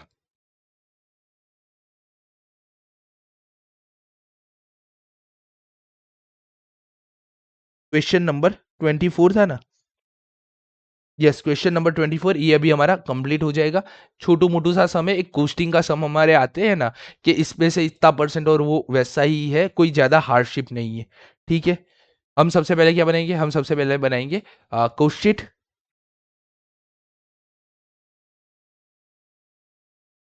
ओके। 21-22, 22-23 ऐसे दो कोस्ट शीट हम बना लेंगे,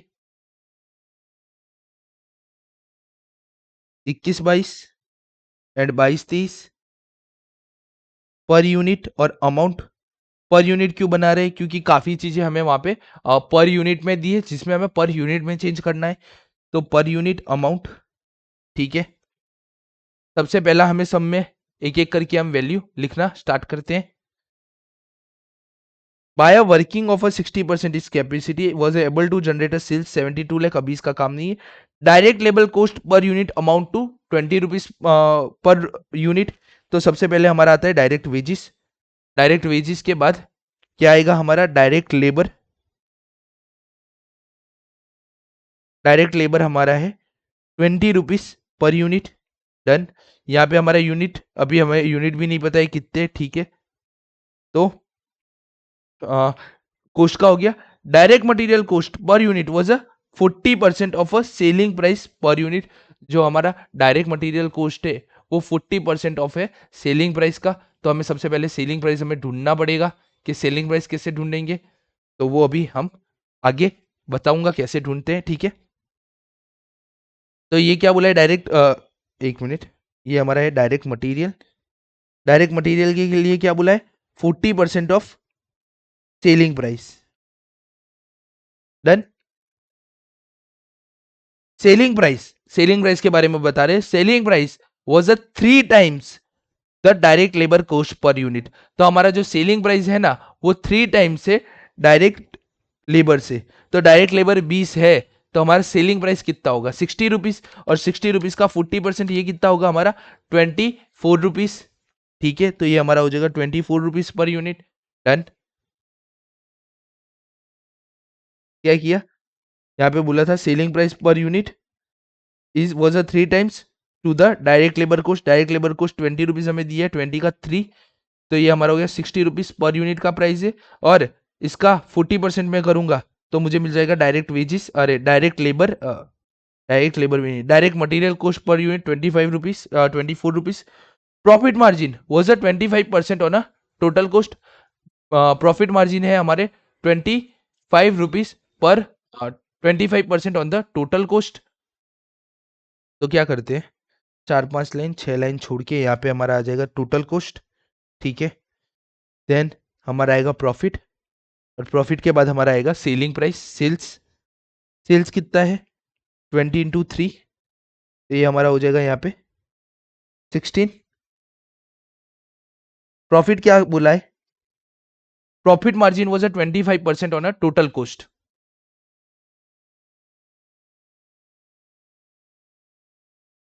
हेलो, हाँ, वॉइस ब्रेक हो गया है, कोई बात नहीं। Profit margin was a 25% on a total cost. Total cost का 25% करते हैं तब हमारा प्रॉफिट होता है। तो हम मान ले टोटल कॉस्ट है 100%, प्रॉफिट हमारा है 25%, तो सेल प्राइस हमारा कितना होगा 125%। क्या बोला था, 25% ऑन टोटल कॉस्ट, तो हमने प्रॉफिट को 25% माना। अब प्रॉफिट को 25% मानने के लिए मुझे मेरा टोटल कॉस्ट होगा 100%, तो मुझे मेरा सेल प्राइस मिल जाएगा 125%, ठीक है। सेल मुझे पता है, तो सेल के ऊपर से मैं टोटल कॉस्ट निकाल सकता हूँ। सेल है मेरा 60 रुपीज, 125% पे 60 रुपीज है, तो 100% पे मेरा कितना होगा, 60 × 100 divide by 125।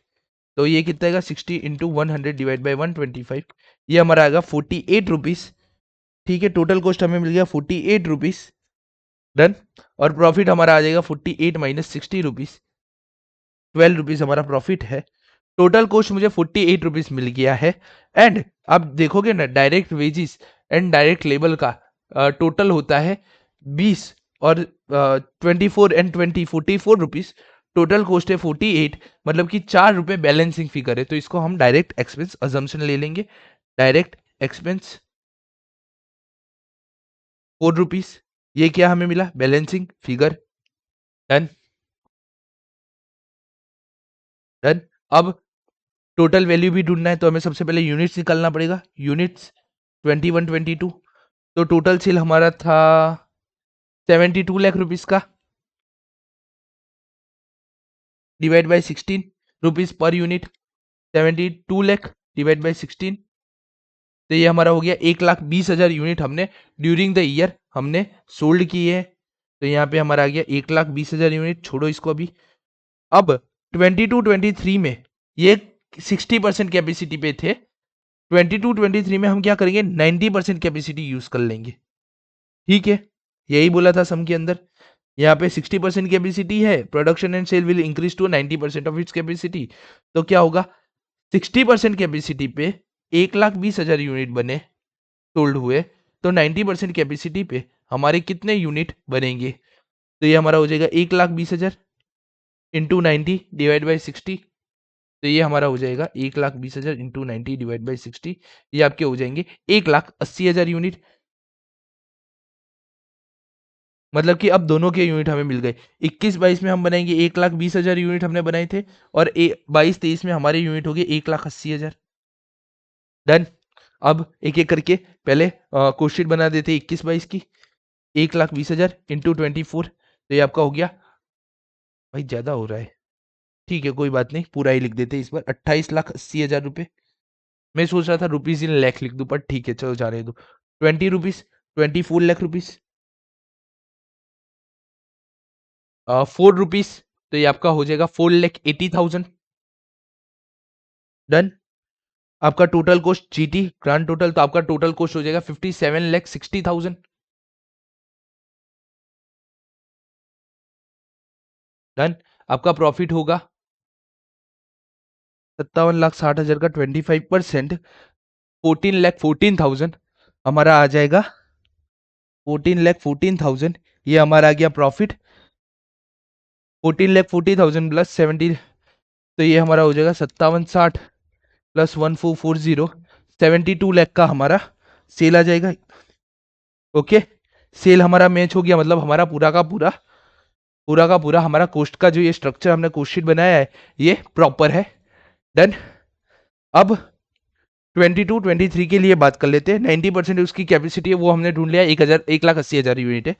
Raw material per unit price will remain unchange. Raw material का प्राइस जो है ना वो अनचेंज रहेगा। तो लास्ट ईयर भी 24 था, इस साल भी हमारा 24 रहेगा। Direct expense per unit will increase by 15%। तो डायरेक्ट एक्सपेंस है 4 रुपीज, तो 4 का प्लस 50% और हो जाएगा। तो आप कैलकुलेटर पे करना, 4 प्लस 50%, तो ये आपका आ जाएगा 6 रुपए। Then direct labour per unit will increase by 10%।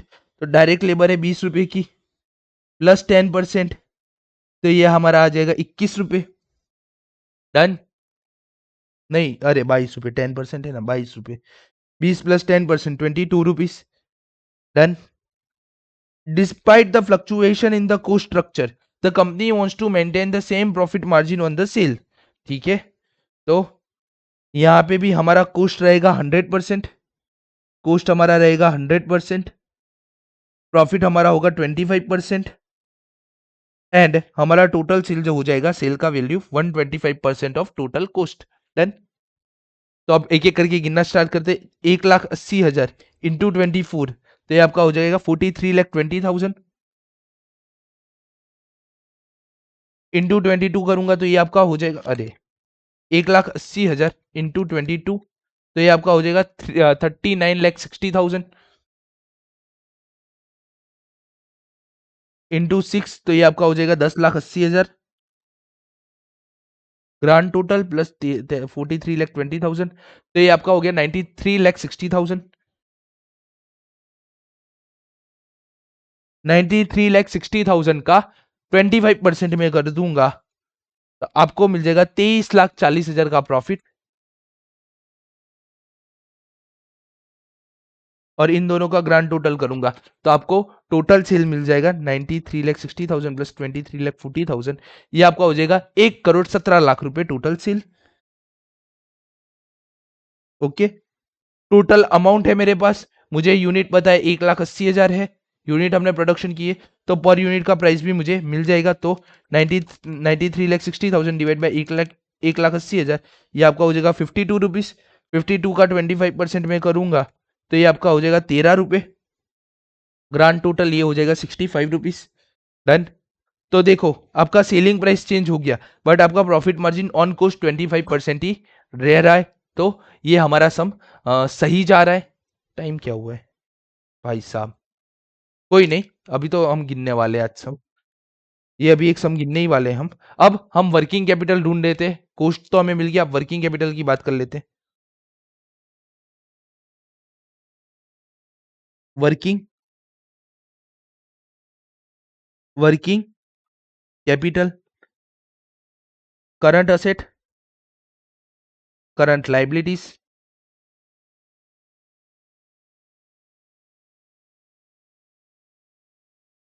Done. तो करंट एसेट और करंट लाइबिलिटी एक एक करके हम लिखते हैं। तो अब देखते हैं सम के अंदर हमें क्या क्या दिया है और उसको यहाँ पे डालना स्टार्ट कर देते हैं।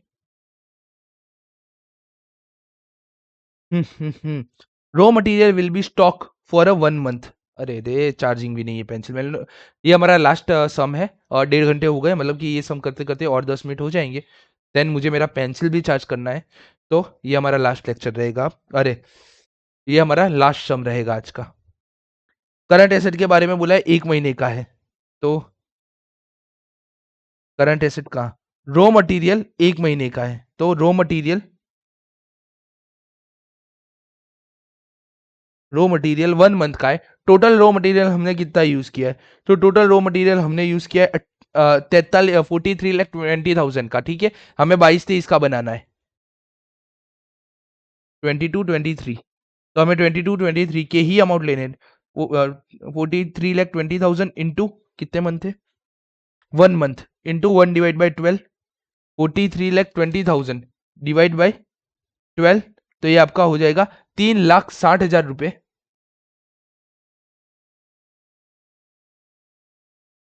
डन। उसके बाद क्या बोला है? रॉ मटेरियल हो गया, ये रहा रॉ मटेरियल हो गया। Finish goods will remain stock for 2 months. Finish goods stock में रहेंगे 2 महीने के हिसाब से, तो 2 महीने देख लेते। फिनिश गुड्स, तो फिनिश गुड्स हमारे वैल्यू होते हैं टोटल कॉस्ट पे, टोटल कॉस्ट है 93,60,000, तो 93,60,000 इंटू 2 डिवाइड बाई 12, तो 93,60,000 इंटू 2 डिवाइड बाई 12, तो ये आपका हो जाएगा 15,60,000। डन। तो फिनिश गुड्स का भी खत्म हो गया। उसके बाद क्या बोले, प्रोडक्शन साइकिल। प्रोडक्शन साइकिल का मीनिंग होता है working progress, WIP। WIP for 2 month से, तो WIP हम जैसे ढूंढते थे वैसे ही ढूंढेंगे। WIP के अंदर हम कौन कौन सी चीजें डाल देंगे, तो WIP मुझे ढूंढना है, तो मुझे चाहिए raw material, labour and expense. ये तीनों चीज हमारे WIP में आएगा। तो ये तीनों एक एक करके एडबैक कर लेते हैं। तो WIP में रॉ मटेरियल 43, 396 एंड 1080, ठीक है, लिख ही लेते हैं। रॉ मटेरियल, WIP के अंदर रॉ मटेरियल सबसे पहले, फिर आएगा हमारा आएगा direct labour and then expense, ठीक है। रॉ मटेरियल हमारा कितना था, 43,20,000। लेबर हमारा था 396, 4 टाइम्स 0,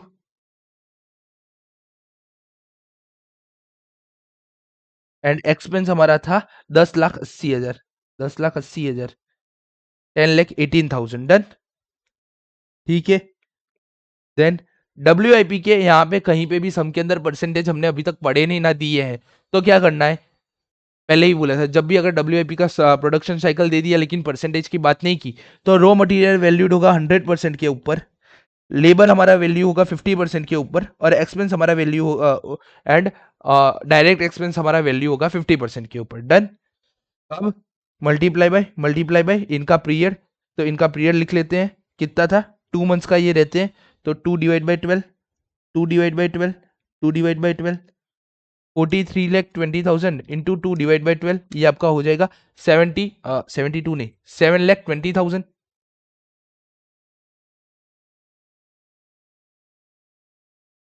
39,60,000 का 50% करेंगे तो हमें मिलेगा 19,80,000 रुपए, जिसके ऊपर 19,80,000, जिसके ऊपर हमारा 2/12 होगा, तो इतना हमारा रॉ मटीरियल लेबर है 3,30,000 का, देन 10,80,000 का 15% और उसका 2 डिवाइड बाई 12, तो ये आपका आ जाएगा 90,000 रुपए।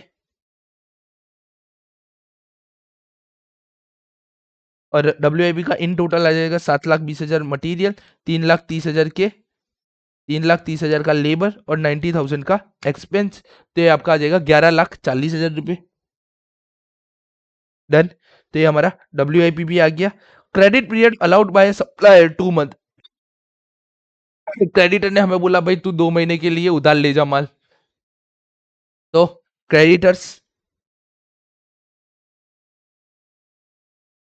क्रेडिटर्स वैल्यूड होते हैं रॉ मटेरियल के ऊपर। रॉ मटेरियल हमने परचेज किया 43,20,000 का, और कितने महीने का, हमें 2 मंथ्स का था ना, हाँ 2 मंथ्स का हमें उसने क्रेडिट पीरियड दिया 2 divide by 12, 43,20,000 into 2 divide by 12, तो ये हमारा हो गया 7,20,000 रुपए।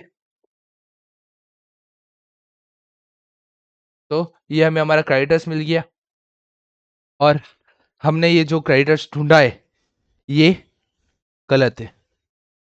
हम तो हर बार यही चीज करते थे, ये गलत है। क्यों गलत है, हमें इस बार है ना existing balance sheet, existing product वाला कोई सम, हाँ, हमने क्वेश्चन नंबर 17 किया था, तो क्वेश्चन 17 हमारा एग्जिस्टिंग बिजनेस का सम था, तो है ना इसमें हमें लास्ट ईयर का कोई डेटा नहीं दिया था, तो हमने क्या मान लिया था, opening stock of raw material is equal to closing stock of raw material होगा, राइट।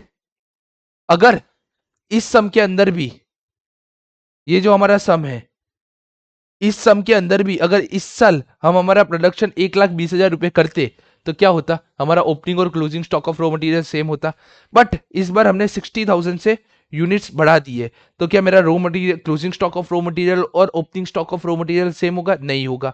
तो मुझे रॉ मटेरियल परचेस हमने ड्यूरिंग द ईयर कितना किया वो मुझे गिनना होगा, तो वो गिनते हैं। तो सबसे पहले वर्किंग नोट 1,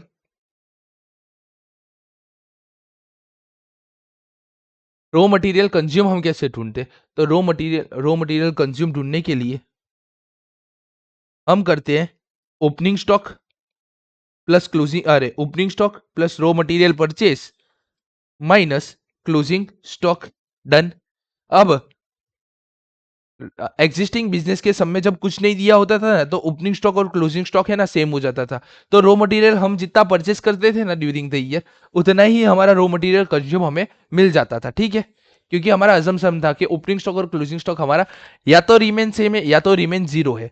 बट इस बार हमें ओपनिंग स्टॉक ढूंढने के लिए चीज दी है, रॉ मटेरियल परचेस भी दे दिया है, और रॉ मटेरियल कंज्यूम मतलब कि ऑलमोस्ट चीजें ढूंढ लिए, तो मुझे ढूंढना पड़ेगा।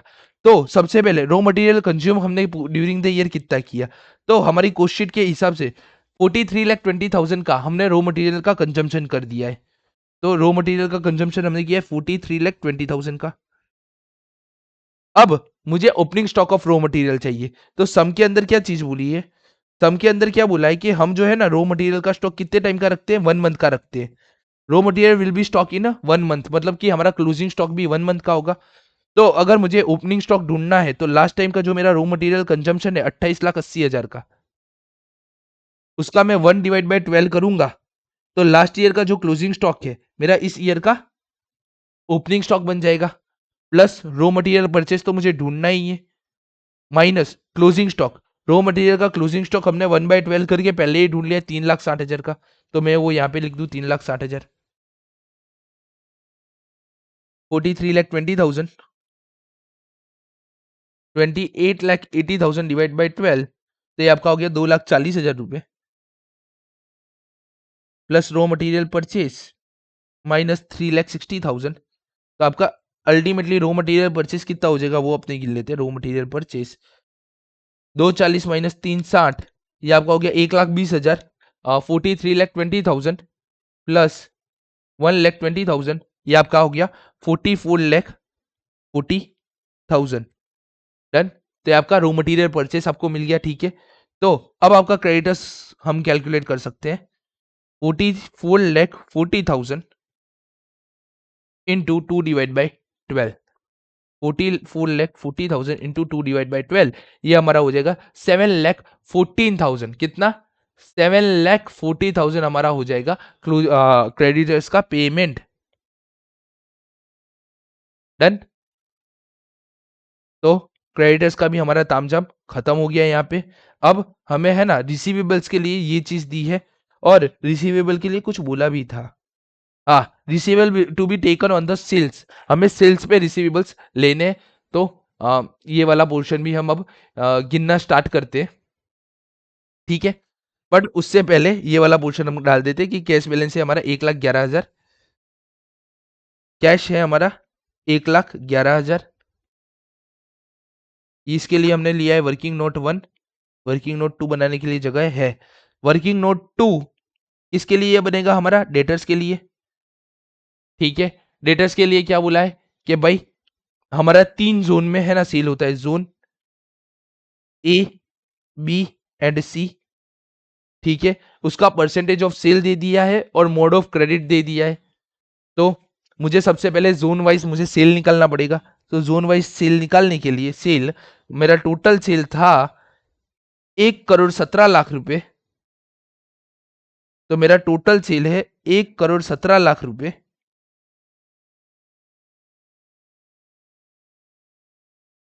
और सेल कितना है 50, 30, 20, मतलब कि 1,17,00,000 का 50%, ये मेरा हो जाएगा 117,221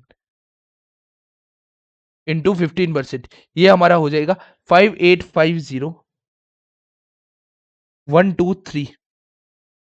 30% हमारा हो जाएगा 3,514 टाइम्स 0, 3,514 टाइम्स 0, एंड सी का हमारा हो जाएगा 20% के हिसाब से 23,40,000 रुपए।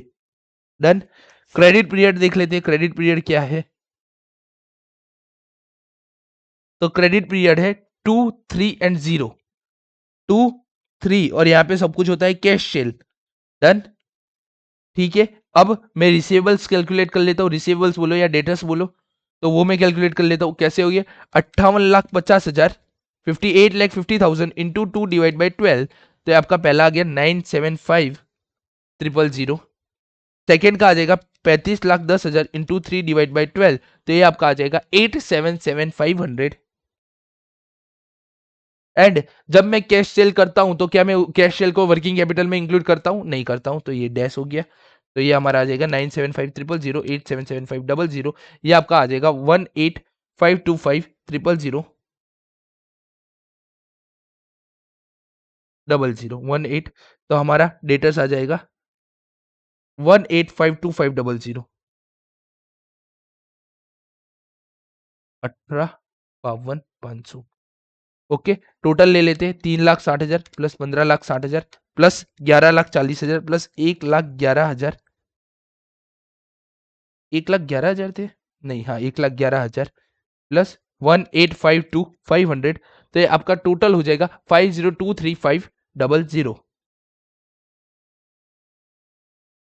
और वर्किंग कैपिटल में निकाल लूंगा डायरेक्ट, माइनस 7,40,000, तो ये मेरा हो जाएगा 42,83,500। इसके अंदर 2 पॉइंट मजेदार थे, दो नहीं 3 पॉइंट मजेदार थे। कौन कौन से थे मैं बता देता हूं। सबसे पहला ये वाला पॉइंट था, profit margin was 25% on a total cost, और इसकी बदौलत मैंने रिवर्स कैलकुलेशन से डायरेक्ट एक्सपेंस ढूंढे थे। डन, तो पहला यूनिक पॉइंट इसका ये था कि टोटल कॉस्ट का 25% हमारा था, वो नहीं, बट मेन पॉइंट इसका क्या था, रिवर्स कैलकुलेशन करके आपने डायरेक्ट एक्सपेंस ढूंढे थे। ठीक है, ऐसा सम आ सकता है, तैयार रहना। दूसरा चीज क्या था, दूसरा चीज था क्रेडिट पीरियड जो अलाउ किया है सप्लायर को, तो सप्लायर से मुझे रॉ मटेरियल परचेज ढूंढना पड़ता था। क्यों मैंने ढूंढा, एग्जिस्टिंग बिजनेस के अंदर जनरली हम असम्पशन ले लेते हैं कि opening stock and closing stock 0-0 है, बट हमारे इस सम के अंदर क्या था, ओपनिंग स्टॉक के लिए हमें रॉ मटेरियल दिया था जिससे मैं क्लोजिंग लास्ट ईयर का क्लोजिंग स्टॉक ढूंढ सकूं जो हमारा इस साल का ओपनिंग स्टॉक होगा। तो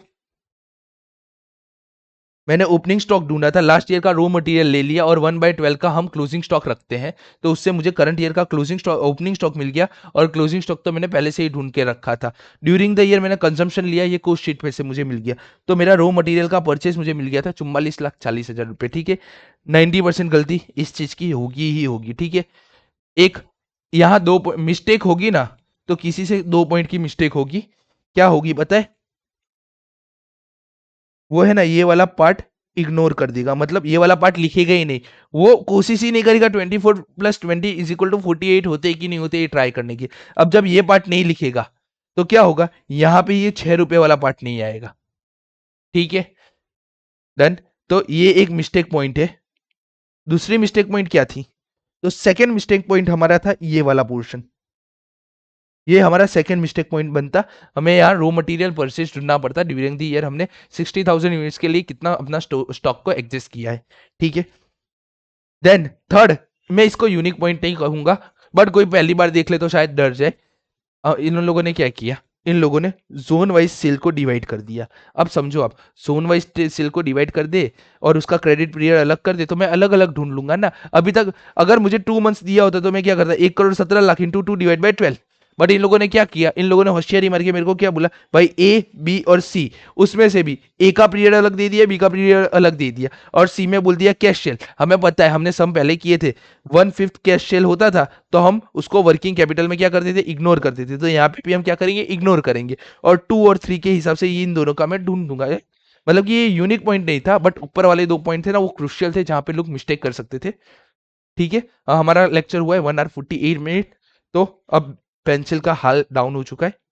तो अब मिलते हैं नेक्स्ट लेक्चर में, लाइक शेयर सब्सक्राइब करना ना भूले। मिलते हैं नेक्स्ट लेक्चर में।